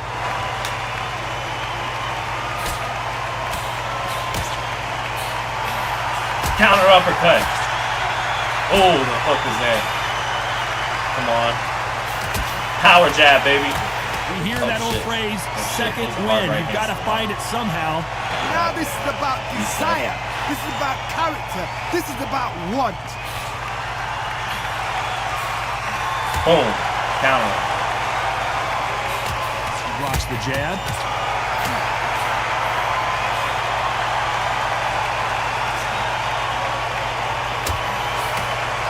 This round could go either way. 10 seconds to go. Step in. Step in. 2 straight left hands. Chat. Chat, come on. Let me get some love, chat. Are we feeling the boxing skills tonight? We're entering desperation mode here. Gonna need Thank you, Scott G. Wow, it's like 2 different Grazie mille. leagues. Appreciate that.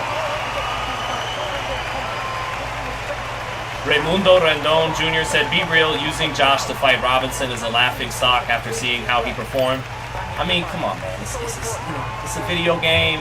We're trying to send the former champion out here on a high note. Plus, Teofimo's not in the video game. Not the Come on, best man. round. We're trying to be, relevant to Here. tonight. Use one of the fighters that fought tonight.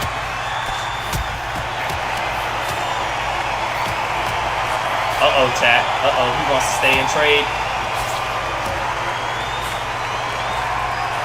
He fails to score with that left hook. Trying to sleep him with that one. Power left hand coming. Let me just take this there. Still And this keep is with breaking that it down. jab.